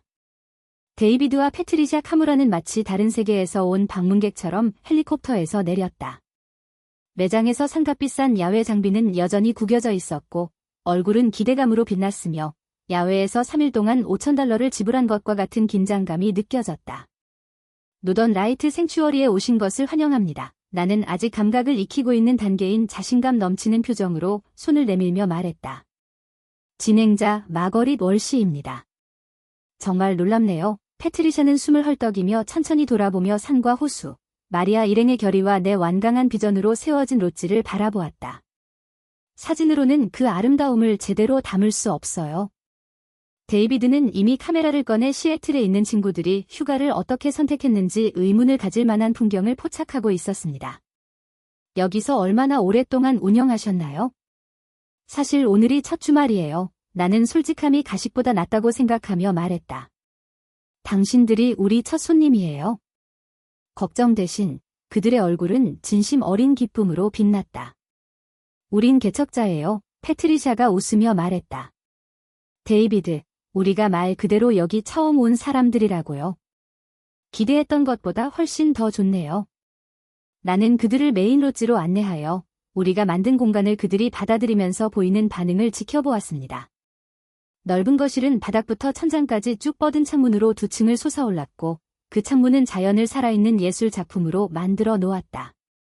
제니의 작품인 벽난로는 이미 타닥타닥 타오르고 있었고 새벽부터 내가 빵을 굽던 부엌에서는 할머니의 계피빵 레시피 냄새가 가득했다. 정말 멋지네요. 데이비드가 마리아 팀이 지역 재활용 목재로 만든 맞춤 식탁을 쓰다듬으며 말했다. 하지만 관광객스러운 느낌이 전혀 없어요. 진짜 같아요. 진짜. 몇 달 동안이나 쫓아다니던 단어였다. 알래스카를 테마파크처럼 여기는 수많은 상업용 롯지와 우리 휴양지를 구분짓는 특징이었다. 바로 그게 저희 목표였어요. 제가 말하며 그들을 스위트룸으로 안내했습니다. 예정보다 일찍 완성한 4개의 객실 중 하나였죠.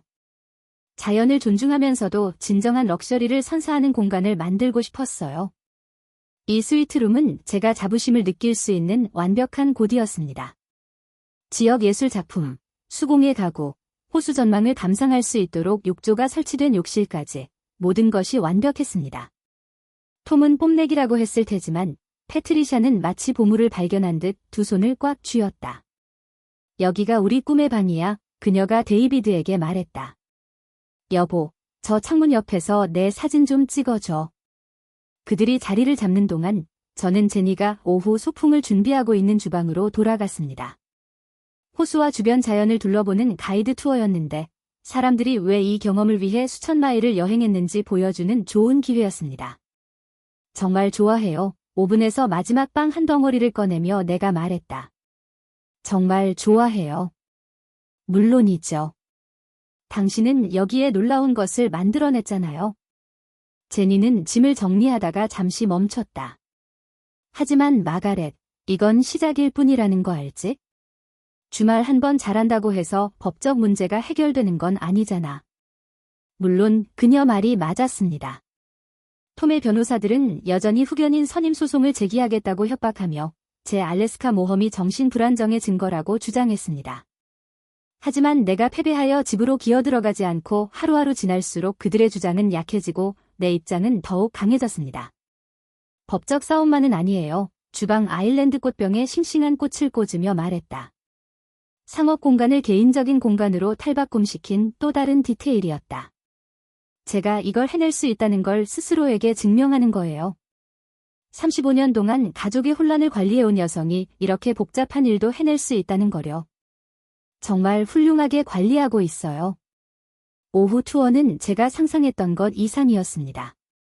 제니는 그녀의 맞춤형 보트를 타고 호수를 가로질러 안내하며 생태계에 대해 설명해 주었고, 저는 바람과 물보라에도 모든 것을 완벽하게 보관할 수 있도록 고안된 보온병에 담긴 신선한 커피와 수제 쿠키를 제공했습니다.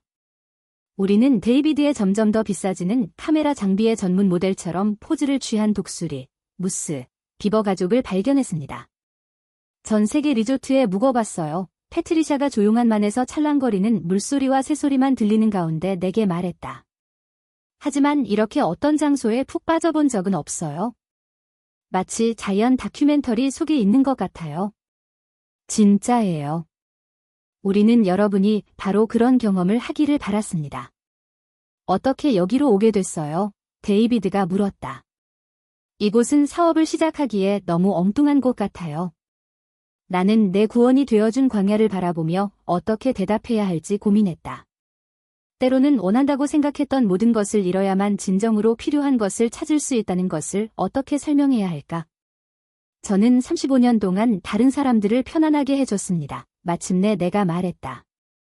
저는 제 자신을 편안하게 하는 게 어떤 느낌인지 알아보기 위해 여기에 왔습니다. 그날 저녁, 벽난로 불빛이 큰 방의 통나무 벽을 가로질러 춤추는 가운데 저는 손수 만든 테이블에 저녁을 차렸습니다. 제니는 온실에서 아침에 잡은 신선한 연어를 잡아서 제가 시행착오를 거쳐 알아낸 과일로 만든 야생베리 퇴비를 완성하기 위해 서둘러 온실로 달려갔어요. 이게 바로 레스토랑 수준이에요. 데이비드가 말했다. 그리고 나는 나 자신 외에는 다른 사람을 기쁘게 하는 것과는 전혀 상관없는 인정의 빛을 느꼈다. 어디서 이런 요리하는 법을 배웠어요? 패트리샤가 물었다. 40년의 수련이죠. 나는 웃었다. 하지만 마침내 그저 기대만 하는 사람들이 아니라 그것을 감사해야 하는 사람들을 위해 요리하게 되었다. 저녁 식사 후 우리는 불 옆에 앉아 북극광이 하늘을 녹색과 금색으로 물들이는 모습을 지켜보았습니다. 데이비드와 패트리샤는 함께 보낸 30년 동안의 이야기를 들려주었고 타협과 성장, 재협상을 통해 튼튼한 결혼 생활을 유지할 수 있었다고 말했습니다. 핵심은 패트리샤가 의자 사이로 데이비드의 손을 잡으며 말했다. 두 사람 모두 변할 수 있다는 걸 기억하는 거예요. 25살에 결혼한 사람이 55살에 결혼한 사람과 똑같은 사람은 아니잖아요. 서로에게 맞는 사람이 되어가는 과정에서 계속해서 서로를 선택해야 해요. 나는 톰에 대해 생각했다. 그가 나를 결혼한 젊은 여성으로만 볼 수 없다는 것에 대해, 그리고 내가 마침내 그가 정한 역할에서 벗어났을 때 그가 느꼈을 당황함에 대해 생각했다. 어떤 사람들은 함께 성장했고 어떤 사람들은 멀어졌습니다. 비극은 성장 그 자체가 아니라 그것을 인정하지 않는 데 있었습니다. 마거릿, 저녁이 저물어가면서 데이비드가 말했다. 묻고 싶은 게 있는데 어떻게 여기까지 오게 되었나요? 이곳, 이 사업. 새로 시작하는 사람에겐 분명 엄청난 사업이겠죠. 나는 첫 손님을 바라보았다. 내 검증되지 않은 비전의 기념일 축하를 맡겨준 친절한 사람들을 보고 그들이 진실을 받아들일 자격이 있다고 결정했다. 남편이 가족 저녁 식사 자리에서 저를 쓸모없는 짐이라고 불렀어요. 다들 웃었거든요. 그래서 모든 걸 뒤로하고 여기 온 건 제가 정말 쓸모없는 짐인지 아니면 너무 오랫동안 남들 짐을 지고 살다 보니 스스로 짐을 지는 법을 잊어버린 여자인지 알아보려고 온 거예요. 패트리샤의 손이 가슴에 닿았다. 오, 마가렛. 그래서 무엇을 알아냈어? 데이비드가 조용히 물었다. 나는 우리가 아무것도 없이 만들어낸 그레이트룸을 둘러보며 이미 여름 시즌 예약이 꽉 차 있는 사업장을 둘러보았다. 내 비전과 결단력으로 온전히 만들어낸 삶을 바라보았다. 어떤 사람들은 봉사를 약함으로 착각하고, 어떤 사람들은 독립을 광기로 착각하고, 어떤 사람들은 패트리샤가 건배하듯 와인잔을 들어 올리며 말했다. 너무나 아름다운 것을 만들어내서 다른 사람들이 자신이 잃은 것이 무엇인지 깨닫게 되는 거죠. 우리는 새로운 시작과 두 번째 기회를 위해 술을 마셨고, 창밖으로는 내가 나만의 것이라고 주장했던 광야가 가능성 외에는 아무것도 없는 지평선을 향해 펼쳐져 있었습니다. 톰의 변호사들은 원하는 만큼 협박할 수 있었다. 나는 손님을 모셔야 했고, 사업을 운영해야 했으며, 마침내 온전히 내 것이 된 삶을 살아야 했다. 쓸모없는 무게는 안식처를 만들지 못했다. 쓸모없는 무게는 사람들을 기쁨의 눈물로 울게 하는 경험을 만들어내지 못했다. 쓸모없는 무게는 자신의 능력을 증명하는 증거들에 둘러싸여 자신의 숙소의 거실에 서서 대륙을 건너 자신의 꿈을 공유하기 위해 온 사람들을 위한 내일의 모험을 계획하지 않았다. 이제 나는 여러 가지 모습을 하고 있었다. 사업가, 호스트, 야생 여성. 하지만 쓸모없는 짐은 그 어느 때보다 덜 정확했다. 톰은 억눌려 있던 여자와 자유로워진 여자의 차이를 알게 될 것입니다. 트래벨 플러스 리저의 기사가 모든 것을 바꿔놓았습니다. 데이비드와 패트리샤가 방문한 지 3주 후, 나는 로지의 대형 거실에서 노트북으로 그 책을 읽고 있었다. 아침 햇살이 호수 너머로 춤추는 것을 바라보며 패트리샤가 우리의 작은 선물 컬렉션에서 꼭 사오라고 고집한 머그잔 속의 커피는 식어가고 있었다. 알래스카의 숨겨진 명소. 노던 라이트 보호구역은 자연의 럭셔리를 새롭게 정의합니다. 제목만 봐도 가슴이 쿵쾅거렸습니다. 하지만 정말 숨이 멎을 듯 감동적인 건 첫 문단이었습니다. 인위적인 경험과 인스타그램에 올릴 법한 배경이 넘쳐나는 시대에 노던 라이트 생추어리는 점점 더 희귀해지는 무언가를 선사합니다. 바로 진정한 변신입니다. 호스트 마거리 걸씨는 단순한 자연 속 휴식처를 넘어 손님들이 단순히 알래스카를 방문하는 데 그치지 않고 존재조차 몰랐던 자신의 모습을 발견할 수 있는 공간을 만들어냈습니다. 기사에는 데이비드의 사진들이 실려 있었는데 아름다운 풍경뿐만 아니라 이곳에 있는 듯한 느낌까지 담아낸 전문가급 사진들이었습니다. 호수 위로 춤추는 오로라, 해 진력 거실, 벽난로 불빛이 통나무 벽을 따뜻하게 감싸는 모습까지. 패트리샤와 나는 부엌에서 함께 웃고 있었는데 마치 자기가 있어야 할 곳을 정확히 찾은 여자들처럼 보였다. 다 읽기도 전에 전화가 울렸다.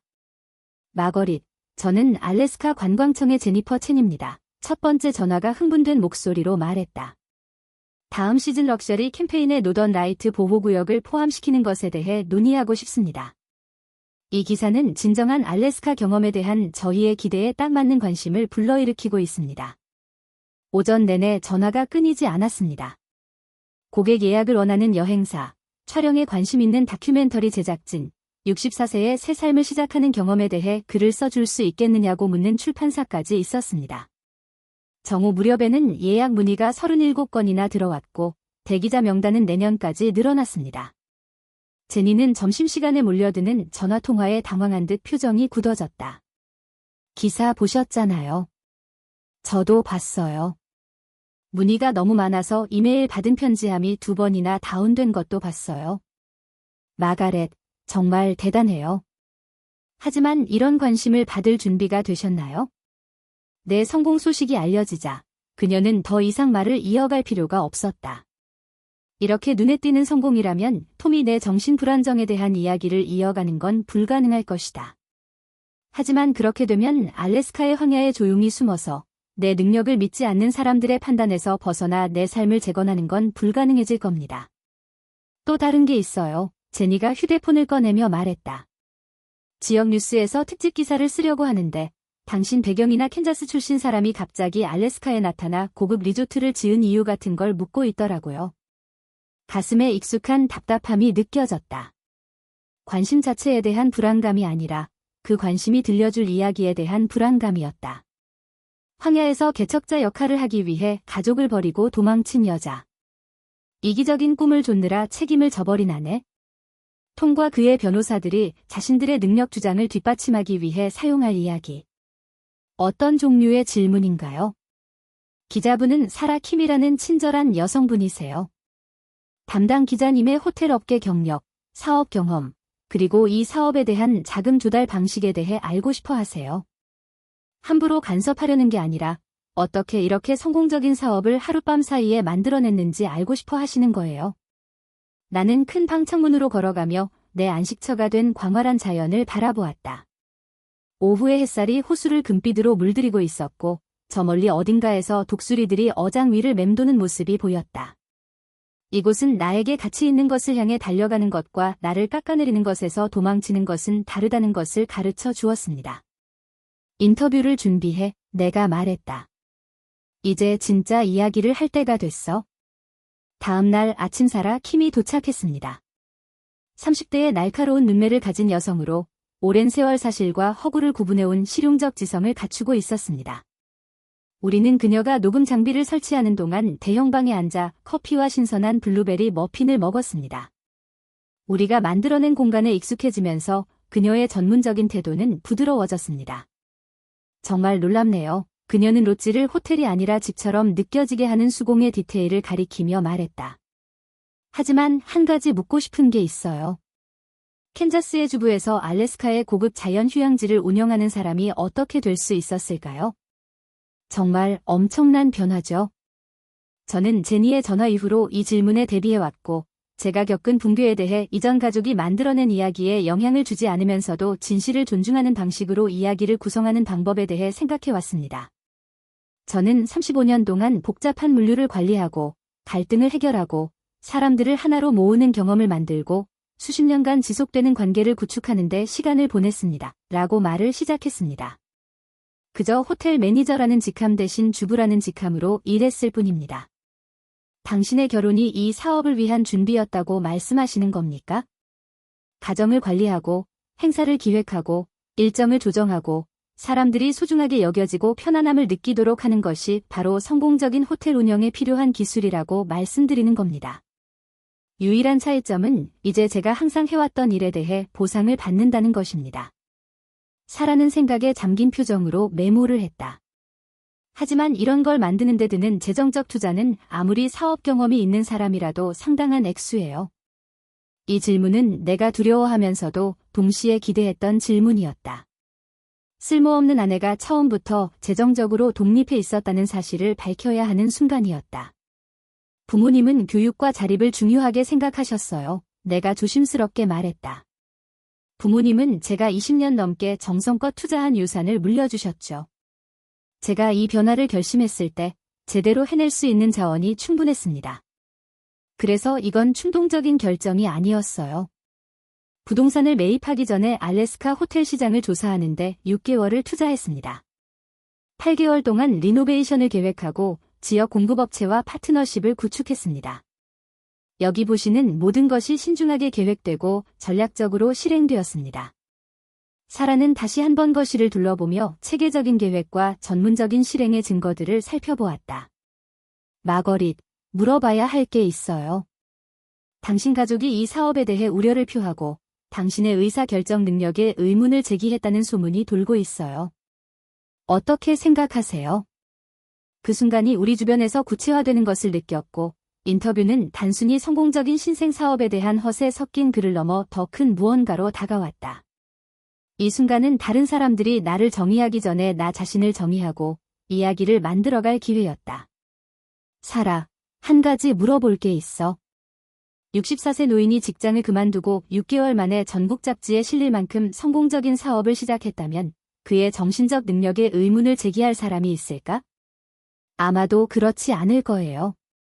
자신감과 불안정함의 차이는 대개 작고 포용적인 태도를 유지해야 하는지 아니면 성장하고 성공하도록 격려받는지에 따라 달라집니다. 저는 성장을 선택했습니다. 그리고 당신의 가족은요? 나는 톰이 점점 더 절박해지던 전화 통화에 대해, 내 이야기를 묻지도 않고 그를 편들어준 아이들에 대해, 나를 개인적인 지원체계 이상으로 생각할 수 없었던 사람들이 35년 동안 당연하게 여겼던 것에 대해 생각했다. 우리 가족은 삶을 편하게 만들어준 그 여자를 사랑했어요. 하지만 이제는 자신의 삶에 의미를 부여하는 그 여자를 받아들이는데 어려움을 겪고 있어요. 그날 오후, 사라가 로찌와 주변 풍경을 사진으로 찍는 것을 마친 후, 저는 전화를 받았는데, 전화를 받자마자 손이 떨렸습니다. 월씨 부인, 저는 레베카 마르티네즈입니다. 문제가 생겼습니다. 어떤 종류의 문제인가요? 남편 측 변호사들이 수위를 높이고 있습니다. 긴급 후견인 선임을 신청하면서 잡지 기사가 당신이 조울증에 걸렸음을 증명한다고 주장하고 있습니다. 사업 성공에 대한 과장된 주장을 하면서 망상 속에 살고 있다고요. 바로 그게 저희 목표였어요. 제가 말하며 그들을 스위트룸으로 안내했습니다. 예정보다 일찍 완성한 4개의 객실 중 하나였죠. 자연을 존중하면서도 진정한 럭셔리를 선사하는 공간을 만들고 싶었어요. 이 스위트룸은 제가 자부심을 느낄 수 있는 완벽한 곳이었습니다. 지역 예술 작품, 수공예 가구, 호수 전망을 감상할 수 있도록 욕조가 설치된 욕실까지 모든 것이 완벽했습니다. 톰은 뽐내기라고 했을 테지만 패트리샤는 마치 보물을 발견한 듯 두 손을 꽉 쥐었다. 여기가 우리 꿈의 방이야, 그녀가 데이비드에게 말했다. 여보, 저 창문 옆에서 내 사진 좀 찍어줘. 그들이 자리를 잡는 동안 저는 제니가 오후 소풍을 준비하고 있는 주방으로 돌아갔습니다. 호수와 주변 자연을 둘러보는 가이드 투어였는데 사람들이 왜 이 경험을 위해 수천 마일을 여행했는지 보여주는 좋은 기회였습니다. 정말 좋아해요. 오븐에서 마지막 빵 한 덩어리를 꺼내며 내가 말했다. 정말 좋아해요. 물론이죠. 당신은 여기에 놀라운 것을 만들어냈잖아요. 제니는 짐을 정리하다가 잠시 멈췄다. 하지만 마가렛, 이건 시작일 뿐이라는 거 알지? 주말 한 번 잘한다고 해서 법적 문제가 해결되는 건 아니잖아. 물론 그녀 말이 맞았습니다. 톰의 변호사들은 여전히 후견인 선임 소송을 제기하겠다고 협박하며 제 알래스카 모험이 정신불안정의 증거라고 주장했습니다. 하지만 내가 패배하여 집으로 기어들어가지 않고 하루하루 지날수록 그들의 주장은 약해지고 내 입장은 더욱 강해졌습니다. 법적 싸움만은 아니에요. 주방 아일랜드 꽃병에 싱싱한 꽃을 꽂으며 말했다. 상업 공간을 개인적인 공간으로 탈바꿈시킨 또 다른 디테일이었다. 제가 이걸 해낼 수 있다는 걸 스스로에게 증명하는 거예요. 35년 동안 가족의 혼란을 관리해온 여성이 이렇게 복잡한 일도 해낼 수 있다는 거려. 정말 훌륭하게 관리하고 있어요. 오후 투어는 제가 상상했던 것 이상이었습니다.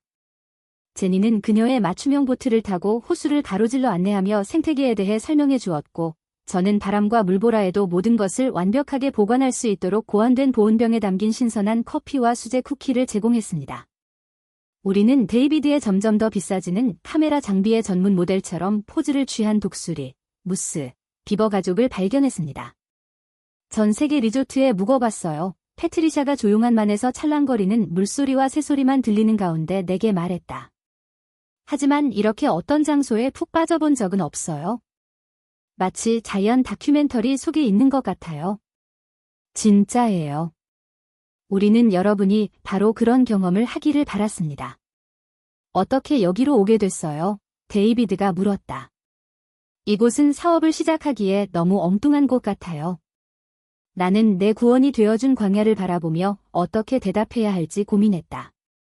때로는 원한다고 생각했던 모든 것을 잃어야만 진정으로 필요한 것을 찾을 수 있다는 것을 어떻게 설명해야 할까? 저는 35년 동안 다른 사람들을 편안하게 해줬습니다. 마침내 내가 말했다. 저는 제 자신을 편안하게 하는 게 어떤 느낌인지 알아보기 위해 여기에 왔습니다. 그날 저녁, 벽난로 불빛이 큰 방의 통나무 벽을 가로질러 춤추는 가운데 저는 손수 만든 테이블에 저녁을 차렸습니다. 제니는 온실에서 아침에 잡은 신선한 연어를 잡아서 제가 시행착오를 거쳐 알아낸 과일로 만든 야생베리 퇴비를 완성하기 위해 서둘러 온실로 달려갔어요. 이게 바로 레스토랑 수준이에요. 데이비드가 말했다. 그리고 나는 나 자신 외에는 다른 사람을 기쁘게 하는 것과는 전혀 상관없는 인정의 빛을 느꼈다. 어디서 이런 요리하는 법을 배웠어요? 패트리샤가 물었다. 40년의 수련이죠. 나는 웃었다.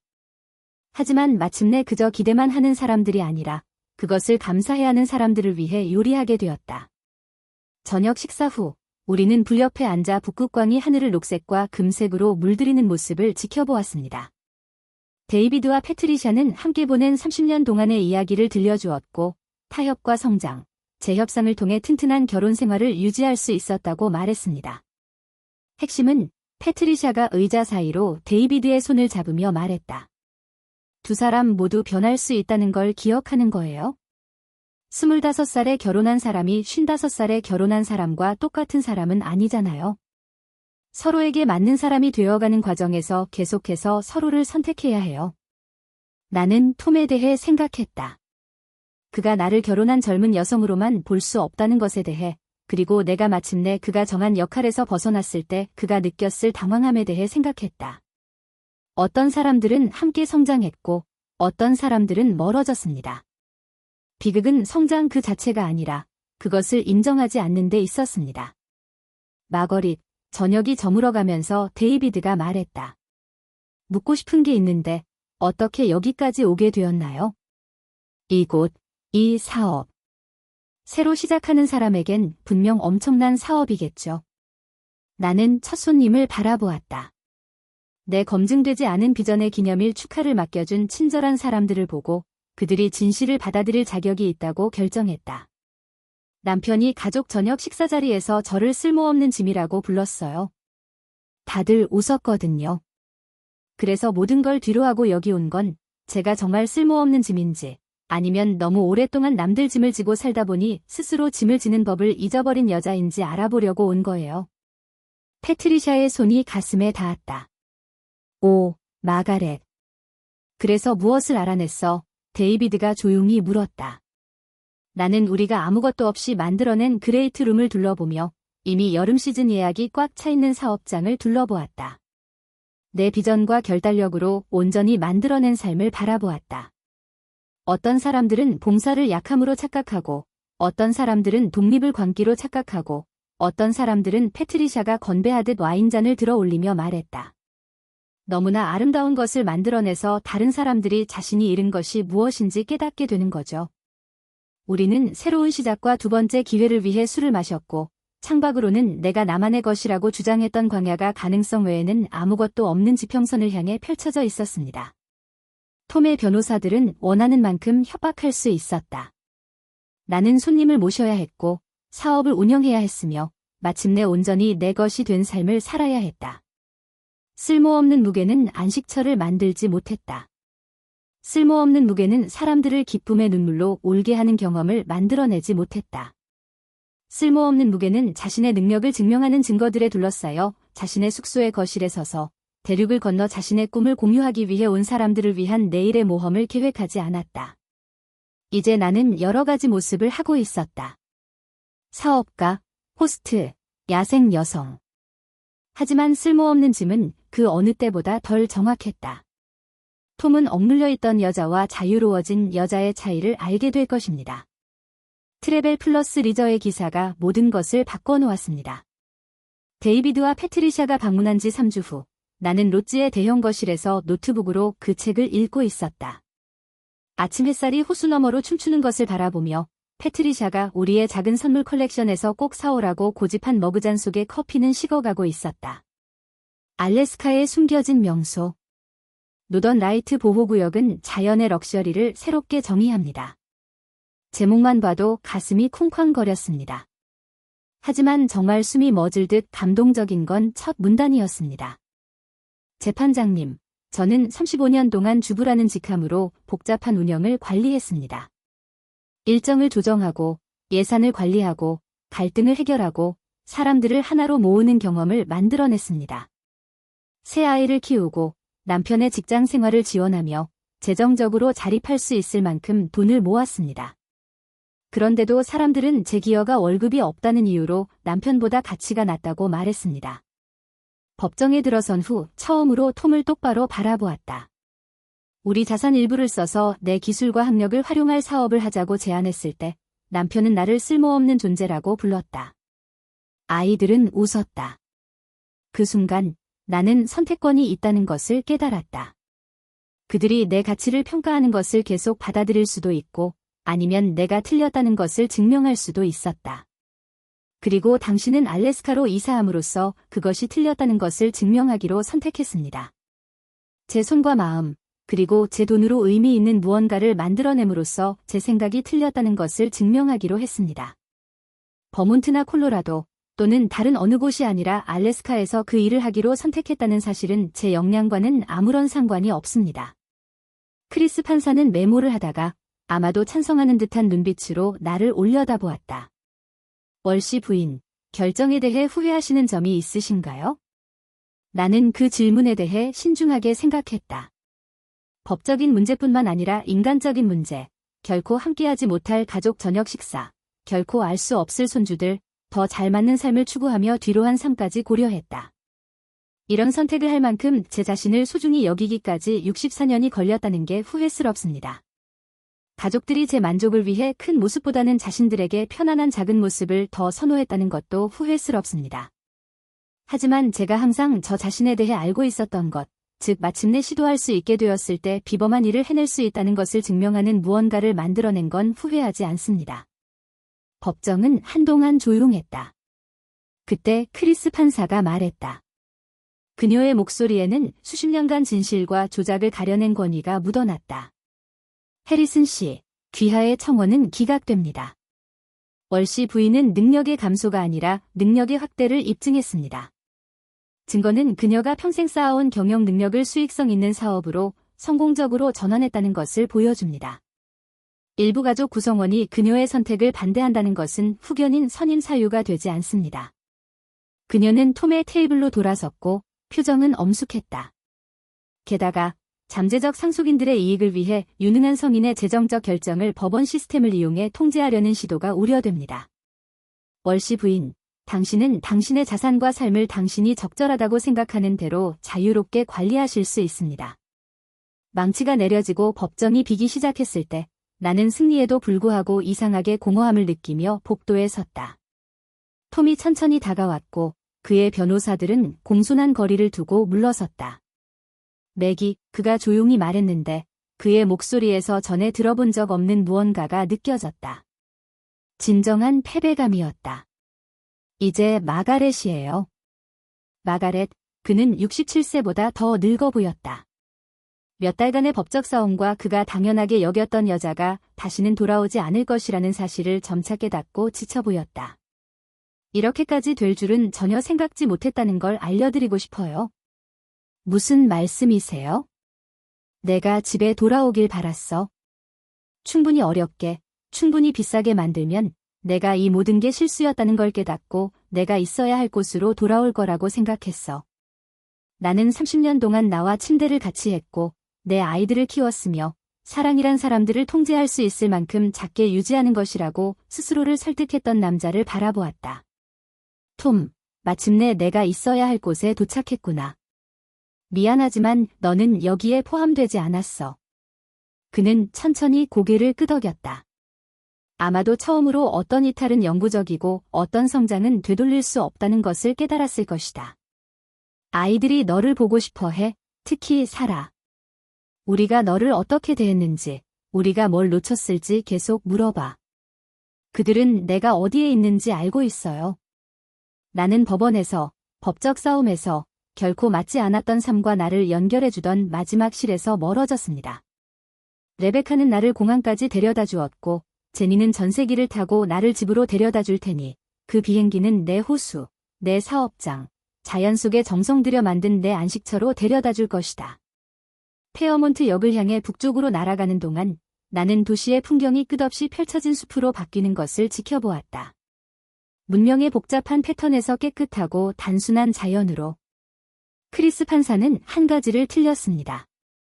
제게는 확장된 능력이 없었습니다.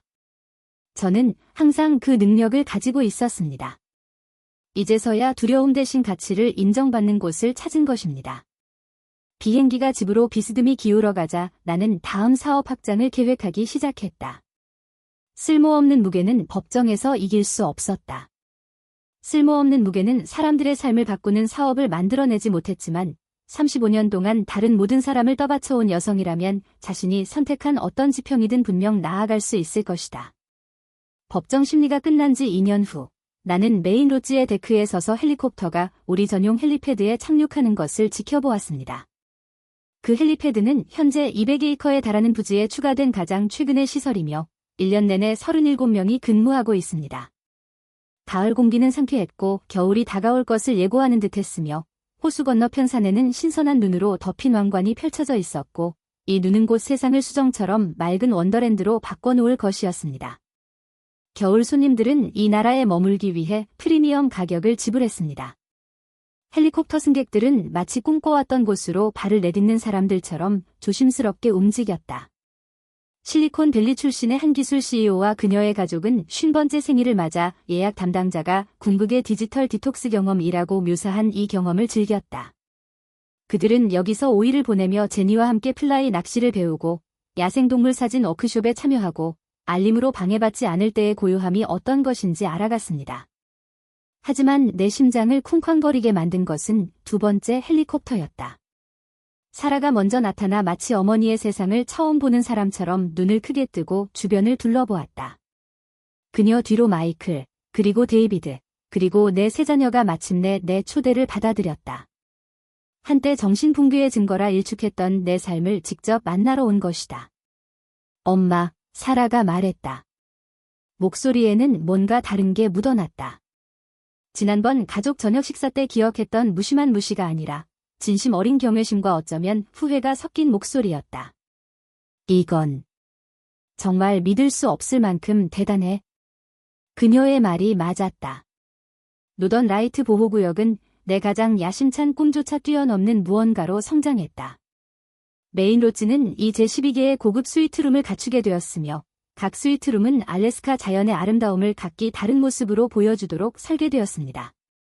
스파 건물에서는 지역 전통과 재료를 활용한 트리트먼트를 제공했고 컨퍼런스 센터는 진정한 팀 빌딩 경험을 원하는 포춘 500대 기업의 임원들을 위한 휴식처로 활용되었습니다. 우리 집에 오신 걸 환영합니다. 나는 아이들을 하나하나 껴안으며 인사했다. 사라는 필요 이상으로 오랫동안 붙잡고 있었다. 마치 잃어버린 무언가를 기억하려는 듯 이제야 자신에게 필요한 것이 무엇인지 깨닫고 있었다. 나는 커다란 방의 의자에 몸을 담그고 내 집이 된 자연을 바라보았다. 내 능력을 증명해준 사업과 건전한 판단력을 보여준 삶을 바라보았다. 그들은 내 성공을 내 무능함의 증거로 사용하고 있어요.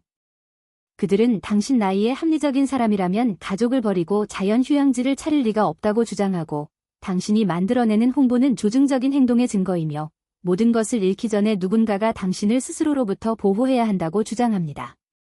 다음 달 심리가 예정되어 있습니다. 마가렛, 그들은 적격성 평가가 진행되는 동안 귀하의 자산에 대한 즉각적인 후견을 요청하고 있습니다. 눈을 감았다. 그동안 피해왔던 싸움의 무게가 어깨를 짓누르는 것을 느꼈다. 톰은 내 독립심의 위협을 느낀 게 아니었다. 내 성공이 자신의 한계, 즉 자신이 통제할 수 없는 것에서 가치를 찾지 못하는 자신의 무능함을 드러낼까 봐 두려워했다. 레베카, 반소를 제기해 주세요. 유능한 성인에 대한 괴롭힘, 명예훼손, 그리고 재정적 착취 시도에 대한 소송입니다. 그리고 저는 제 사업과 삶의 터전이 있는 알래스카에서 심리가 열릴 것을 요구하고 싶습니다. 마가렛, 이런 법적 싸움이 공개적이고 비용이 많이 들고 지칠 거라고 확신해요? 나는 파트리샤가 새로운 시작을 축하했던, 사라가 작은 집에 머물기를 거부했던 한 여성의 이야기를 기록했던, 곧 손님들이 몸과 마음을 따뜻하게 해주는 불 주위에 모이는 그 큰 방을 둘러보았다. 톰은 내가 무능하다는 걸 증명하고 싶어 할 거야? 이렇게 성공적인 걸 처음부터 만들어내는 여자가 무능한 게 아니라는 걸 증명할 거야? 그리고 만약 우리가 지게 된다면 나는 데이비드의 질문, 내가 야외에서 나 자신에 대해 발견한 것, 그리고 모든 관계의 핵심은 사람들이 그들이 되어야 할 사람이 되도록 허용하는 것이라는 패트리샤의 관찰에 대해 생각했다. 우리는 지지 않을 겁니다. 제 능력에 대한 증거가 우리 주변에 널려 있고 수익을 창출하고 삶을 변화시키고 때로는 가장 용감한 일은 모든 것을 자신에게 걸른 것이라는 걸 증명하고 있으니까요. 창밖으로 독수리들이 물 위를 맴돌았고 그 물 위로는 오직 가능성만이 가득했다. 싸움이 다가왔지만 나는 준비되어 있었다. 결국 나는 마침내 내가 된 여자를 지키기 위해 평생 준비해 왔으니까. 앵커리지의 법정은 내가 예상했던 것보다 작았고 목재 파넬로 마감되어 효율적이었으며 내가 집이라고 부르게 된 산이 보이는 창문이 있었습니다. 톰은 변호사들과 함께 원고 측 테이블에 앉아 있었다. 그는 항상 권위 있는 인상을 준다고 주장했던 해군 정장을 입고 있었다. 레베카와 함께 입장한 이후로 그는 나를 한 번도 쳐다보지 않았다. 하지만 나는 35년 동안 결혼 생활을 해온 남자를 처음 보는 듯 유심히 바라보았다. 값비싼 정장도 그의 안으로 굽은 어깨와 눈가에 새겨진 근심의 주름을 가릴 수 없었다. 그는 내가 기억했던 것보다 더 작아 보였다. 나이와는 전혀 상관없는, 오히려 자신의 통제력이 환상이었다는 사실을 깨달은 데서 오는 씁쓸함 때문이었다. 판사님, 톰의 수석 변호사 해리슨이 말했다. 그는 노인법과 가족 후견 전문 변호사로 날카로운 표정을 지었다. 오늘 저희가 이 자리에 모인 이유는 64세 여성이 가족을 버리고 상당한 재산을 처분한 뒤 거창한 망상이라고밖에 표현할 수 없는 이유로 알래스카의 황무지로 이주했기 때문입니다. 나는 레베카의 손이 테이블 아래에서 잠깐 내 손을 만지는 것을 느꼈다. 그것은 침착함을 유지하고 비난에 반응하기보다는 증거를 통해 말해야 한다는 것을 상기시키는 일이었다. 우리는 이 순간을 대비해 몇 주 동안 자료를 수집하며 그들의 주장이 거짓일 뿐만 아니라 터무니없는 것처럼 보이게 만들었습니다. 해리슨은 월시 부인은 계속해서 말했다. 가족들이 점점 더 불규칙해지는 행동 패턴이라고 묘사하는 것을 따라 30년 동안 살았던 집을 떠났습니다. 현장을 보지도 않고 부동산을 매입하고 관련 경험도 없이 상업기업 건설에 착수했으며 그 이후로 자신의 사업 성공에 대해 거의 환상에 가까운 주장을 펼쳤습니다. 그는 서류가 잔뜩 들어있는 폴더를 가리켰다. 월시 부인에 점점 더 고립되고 재정적 판단력이 부족하며 정상적인 가족 관계를 유지하는 데 어려움을 겪고 있다는 가족들의 증언이 있습니다. 자녀들도 그녀의 정신 상태와 상당한 자산을 관리하는 능력에 대해 우려를 표명했습니다. 50대 여성인 파트리샤 크리스 판사는 강철처럼 회색 머리카락과 가족의 재정적 드라마에 대한 온갖 이야기를 들은 듯한 직접적인 시선을 가지고 앞에 놓인 서류를 자세히 살펴보았습니다. 해리슨 씨, 재정관리 부실이나 역량 저하에 대한 구체적인 증거가 있습니까? 존경하는 판사님, 월시 부인은 알래스카의 외딴 부지에 40만 달러에 가까운 돈을 썼고 건설과 사업 개발에 추가로 200만 달러를 투자했습니다. 이 모든 일이 가족과 상의하거나 전문가의 조언을 구하지 않은 채 이루어졌습니다. 그리고 이러한 투자는 어떤 결과를 가져왔나요? 해리슨의 침묵은 거의 알아들을 수 없었지만 나는 알아챘다. 이것이 그들이 피하고 싶어 했던 질문이었다. 그 사업은 아직 초기 단계입니다. 판사님. 하지만 우리가 우려하는 것은 월시 부인이 비현실적인 기대 때문에 자신의 재정적 안정을 모두 위험에 빠뜨렸다는 것입니다. 해리슨 씨, 핸드릭스 판사가 말을 끊었다. 사업이 수익성이 있습니까? 다시 침묵이 흘렀다. 보도된 수익은 과장된 것으로 보입니다. 레베카가 일어섰다. 그녀의 목소리는 차분했지만 전문가다운 만족감을 드러냈다. 판사님, 해리슨 씨의 주장을 직접적으로 반박하는 증거를 제시해도 될까요? 레베카는 그 후 1시간 동안 톰의 변호사들이 만들어낸 모든 주장을 체계적으로 반박했습니다. 제 사업이 운영을 시작한 지 단 4개월 만에 30만 달러 이상의 매출을 올렸다는 은행 명세서, 다음 해까지 예약이 모두 매진되었다는 예약 기록, 알래스카 관광청, 여행업계 전문가, 그리고 만족하신 고객들의 서한은 저희 사업의 질과 제 전문성을 모두 증명해 주었습니다.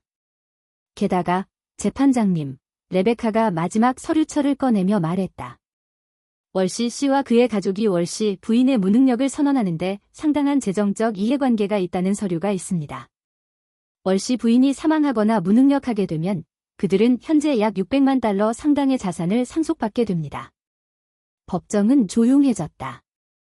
법정 속기 기계가 긁는 소리와 앵커리지 차량들의 멀리서 들려오는 소음만이 남았다. 톰의 얼굴은 창백해졌고 그의 변호인들이 이 특정 증거가 달갑지 않은 소식이라는 듯 서로 눈빛을 교환하는 것이 보였다. 월시 부인, 핸드릭 판사가 처음으로 제게 직접 말을 걸며 말했다.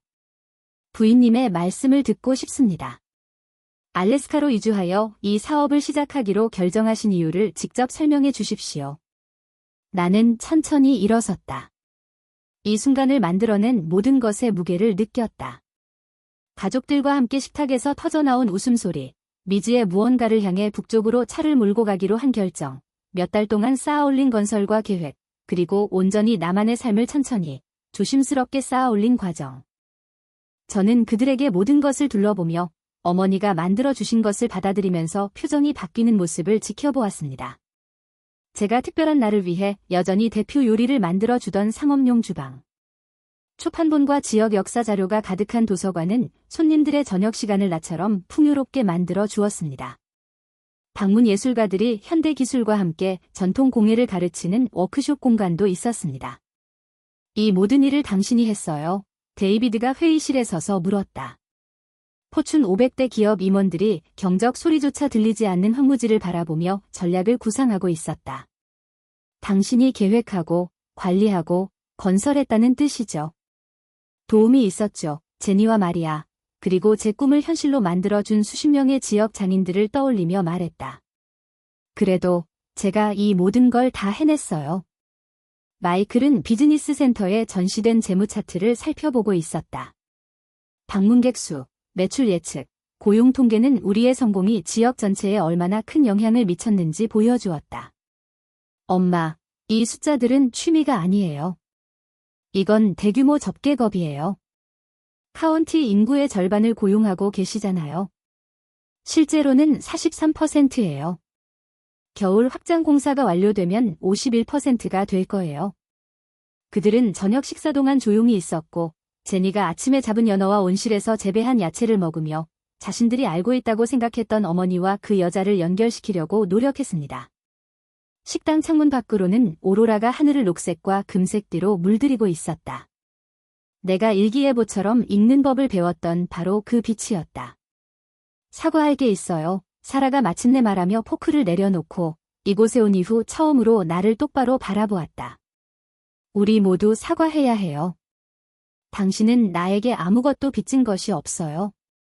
맞아. 그녀의 목소리는 차분했지만 눈물이 맺힐 것 같았다. 추수감사절 저녁 식사 생각났어. 아빠가 널 불렀을 때 우리가 얼마나 웃었는지. 아빠가 그렇게 말했을 때 내가 뭘 원하는지, 뭘 꿈꾸는지, 무엇이 널 행복하게 하는지 묻지 않았던 게 생각났어. 사라, 내 말 좀 더 이어가게. 난 2년 동안 우리 엄마가 뭔가 정신이 나가서 알래스카로 도망갔다고 사람들에게 말했어. 하지만 이곳을 보고 내가 이룬 걸 보면 엄마는 정신이 나가신 게 아니란다. 돌파구를 찾은 거야? 데이비드는 고개를 끄덕였다. 불빛 아래 그의 얼굴은 진지했다. 우리가 방문하기로 한 이후로 호텔 업계에 대해 계속 조사해왔어요. 새로 짓는 고급 리조트, 특히 사업 경험이 없는 사람이 짓는 리조트의 실패율이 얼마나 되는지 아세요? 높을 것 같아요. 87%가 처음 2년 안에 실패합니다. 하지만 당신은 단순히 성공하는 게 아니라 업계 표준을 세우고 있는 겁니다. 호텔 디자인 분야에서 당신의 지속 가능한 사업 운영에 대한 기사를 읽었고, 포브스에서는 진정한 관광을 통해 농촌 경제를 변화시키는 것에 대한 기사를 읽었습니다. 엄마, 당신은 경영대학원에서 공부하고 있어요. 저는 지난달 스탠포드 대학의 교수님께서 전화하셔서 저희 운영 모델을 연구할 대학원생 그룹을 데려올 수 있겠느냐고 물으셨던 일, 저희의 지속 가능한 관행을 3주 동안 촬영한 다큐멘터리 제작진, 그리고 두바이에서 열리는 국제 호텔 경영 컨퍼런스에서 연설을 해달라는 초대에 대해 생각했습니다. 배운 경험이었어요. 나는 간단히 말했다. 배움의 경험이라고요? 마이클이 웃었다. 하지만 그 웃음에는 잔혹함이 없었다. 그저 놀라움 그 자체였다. 엄마는 산업의 혁명을 일으켰어요. 우리가 엄마가 황야에서 제정신을 잃을까 봐 걱정하는 동안 엄마는 제국을 건설하고 계셨어요. 제국. 그 단어는 단순한 생존으로 시작된 것에 적용하기엔 이상하게 느껴졌다. 내가 다른 사람들의 한계를 모두 합친 것보다 더 강하다는 것을 증명해야 한다는 필요성. 하지만 6개국에서 온 손님들이 이야기를 나누고 내일의 모험을 계획하고 있는 식당을 둘러보니 그 말이 맞는 것 같았습니다. 뭔가 다른 게 있어요. 사라가 말했다. 그녀의 목소리는 아빠에 대한 좀 더 개인적인 이야기로 낮아졌다. 나는 딸이 몇 달 동안 연습한 단어들로 어려움을 겪는 것을 지켜보며 기다렸다. 법원 사건 이후로 그는 달라졌어요. 뭔가 더 작아진 것 같아요. 제니퍼는 작년에 그를 떠났어요. 제니퍼는 그와 함께 사는 게 마치 세상이 자기 허락 없이 변하는 것에 화가 난 남자와 결혼하는 것 같다고 했죠. 나는 동정심은 아니지만 만족감도 아닌 뭔가의 아픔을 느꼈다. 그렇게 되어 유감입니다. 정말이에요? 창밖에서 춤추는 오로라를 바라보며 나는 그 질문을 곰곰이 생각했다. 나를 쓸모없는 존재라고 부르던 그 남자가 35년간 내가 마련해준 기반 시설 없이 삶을 재건하느라 고군분투하는 게 미안한 걸까? 그의 자녀들이 마침내 그의 인격에 대해 스스로 판단할 수 있을 만큼 그를 제대로 보고 있다는 게 미안한 걸까? 그가 당연하게 여겼던 것의 가치에 대해 고통스러운 교훈을 배우고 있다는 게 안타깝네요. 나를 잃고 나서야 그가 잃은 것이 무엇인지 깨달았다는 게 안타깝네요. 하지만 사라, 내가 떠난 게 후회스럽지 않아요. 내가 이 일을 만든 것도 후회스럽지 않아요. 그리고 그가 나에 대해 한 말이 모두 틀렸다는 걸 증명한 것도 후회스럽지 않아요. 이제 알았어, 마이클이 조용히 말했다. 인정하진 않겠지만 알고 있어. 가끔 내 안부를 묻거든. 널 다시 만나고 싶어 하는 건 아니지만 왜 그렇게 틀렸는지 이해하려고 하는 것 같아. 불이 잿더미로 변할 때까지 우리는 이야기를 나누었다. 아이들은 해고의 잿더미 속에서 내가 읽어낸 사업, 공동체, 그리고 삶에 대해 질문했다. 그들은 우리가 비용을 지불한 손님들과 동일한 활동에 참여하며 4일간 머물렀고 내가 방문객을 위해 만든 렌즈를 통해 알래스카를 보는 법을 배우고 진정한 변화를 추구했습니다. 그들의 마지막 날 아침, 제니가 그들을 앵커리지로 데려다줄 비행기를 준비하던 중 사라는 나를 따로 불렀습니다. 이번 여름에 딸들을 여기 데려오고 싶어요. 그녀가 말했다. 손녀들에게 할머니가 이룬 업적을 보여주고 싶어요. 자신이 되고 싶은 사람이 되는데 너무 늦었다는 건 없다는 걸 알려주고 싶어요.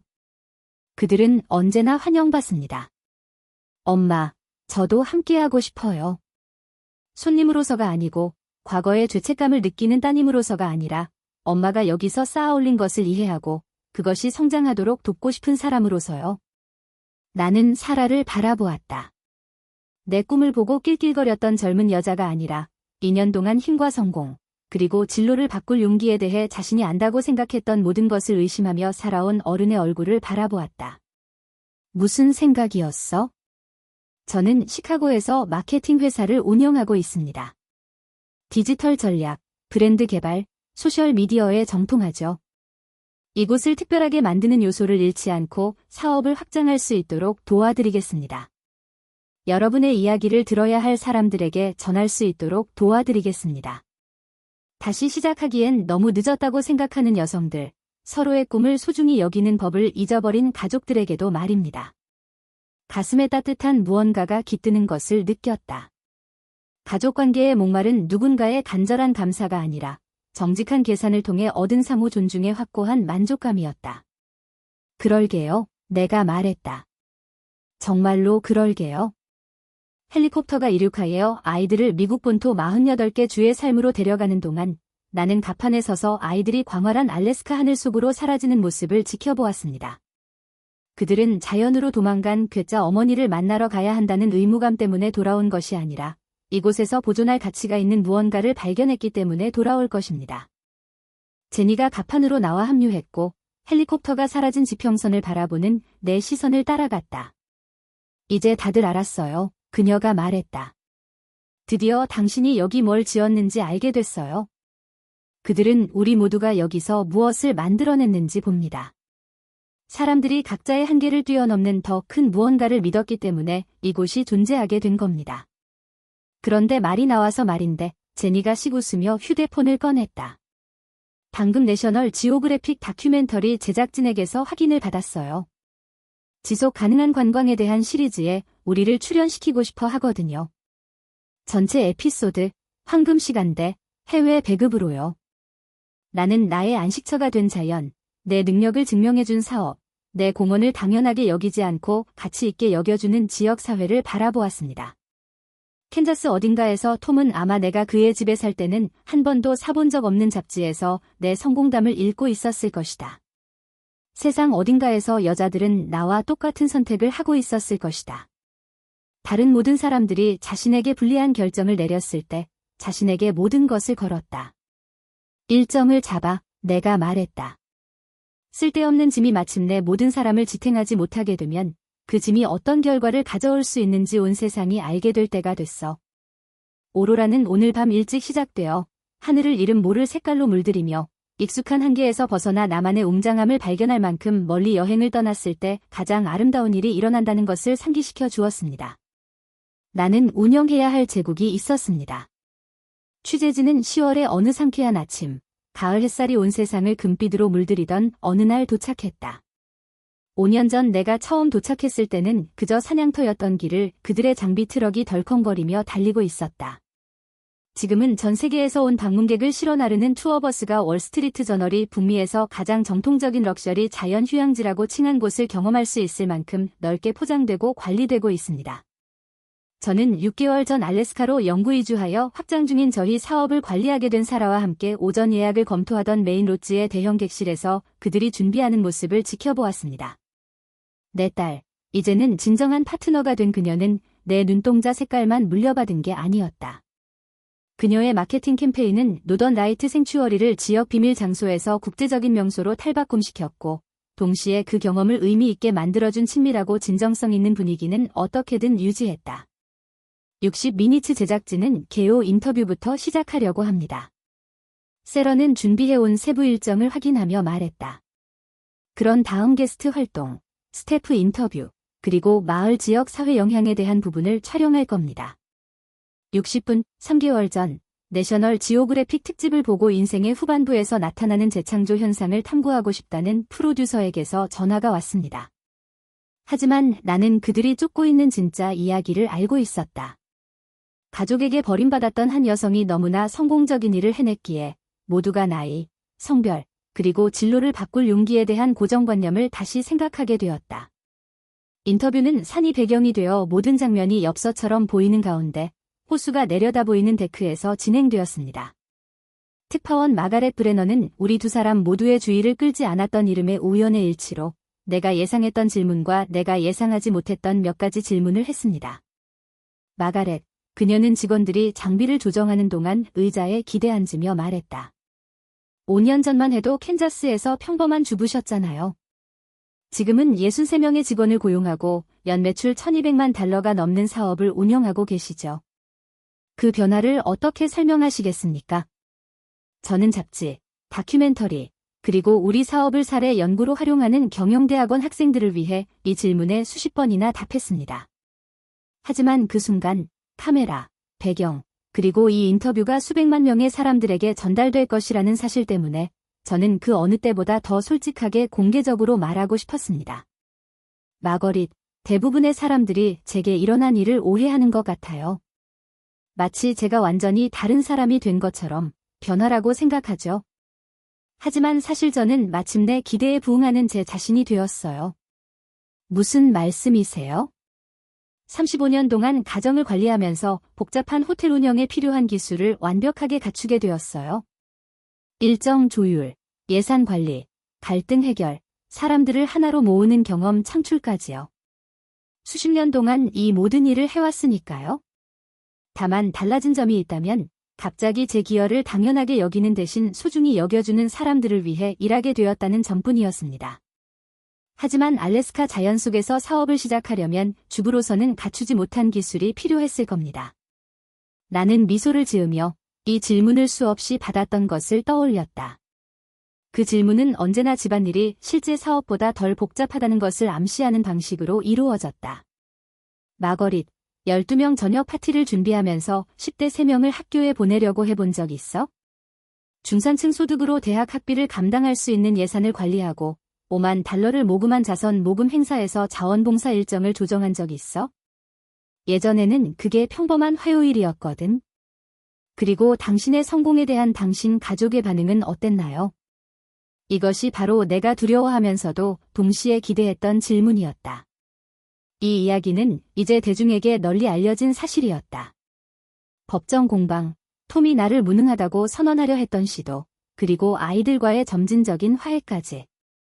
하지만 전 국민 앞에서 이 문제에 대해 이야기해 달라는 요청을 받은 것은 이번이 처음이었다. 우리 가족은 그들의 삶을 더 편하게 만들어준 그 여성을 사랑했습니다. 하지만 자신의 삶을 의미 있게 만들어준 그 여성을 받아들이는데 어려움을 겪었습니다. 이는 드문 일이 아닙니다. 변화는 현상 유지에 이득을 보는 사람들에게 위협적입니다. 심지어 그 현상 유지가 관련된 모든 사람에게 제약이 될 때조차도 말입니다. 전 남편과 연락이 있나요? 나는 톰이 작년에 보낸 크리스마스 카드를 떠올리며 잠시 말을 멈췄다. 이혼이 확정된 후 우리 사이에 주고받은 첫 번째 편지였다. 간단한 메시지였다. 성공 축하해. 행복하길 바라. 사과는 아니었지만 어쩌면 내 꿈을 쓸모없는 짐으로 치부하며 잃어버린 것을 인정하는데 가장 가까운 표현이었을지도 모른다. 톰과 저는 지금 아주 다른 삶을 살고 있어요.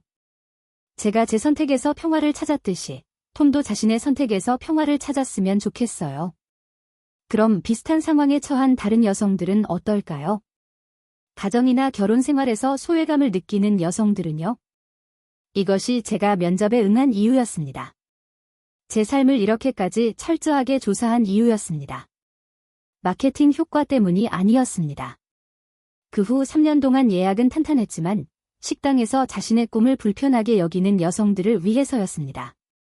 자신의 가치에 대한 본능은 아마도 정확할 거라고 말해주고 싶어요. 주변 사람들이 자신의 가치를 알아주지 못한다면 문제는 자신의 시각이 아니라 다른 사람들의 한계라고요. 그리고 다른 사람들이 모두 당신에게 불리하게 베팅할 때조차도 자신에게 베팅하기에 너무 늦은 때는 없다고요.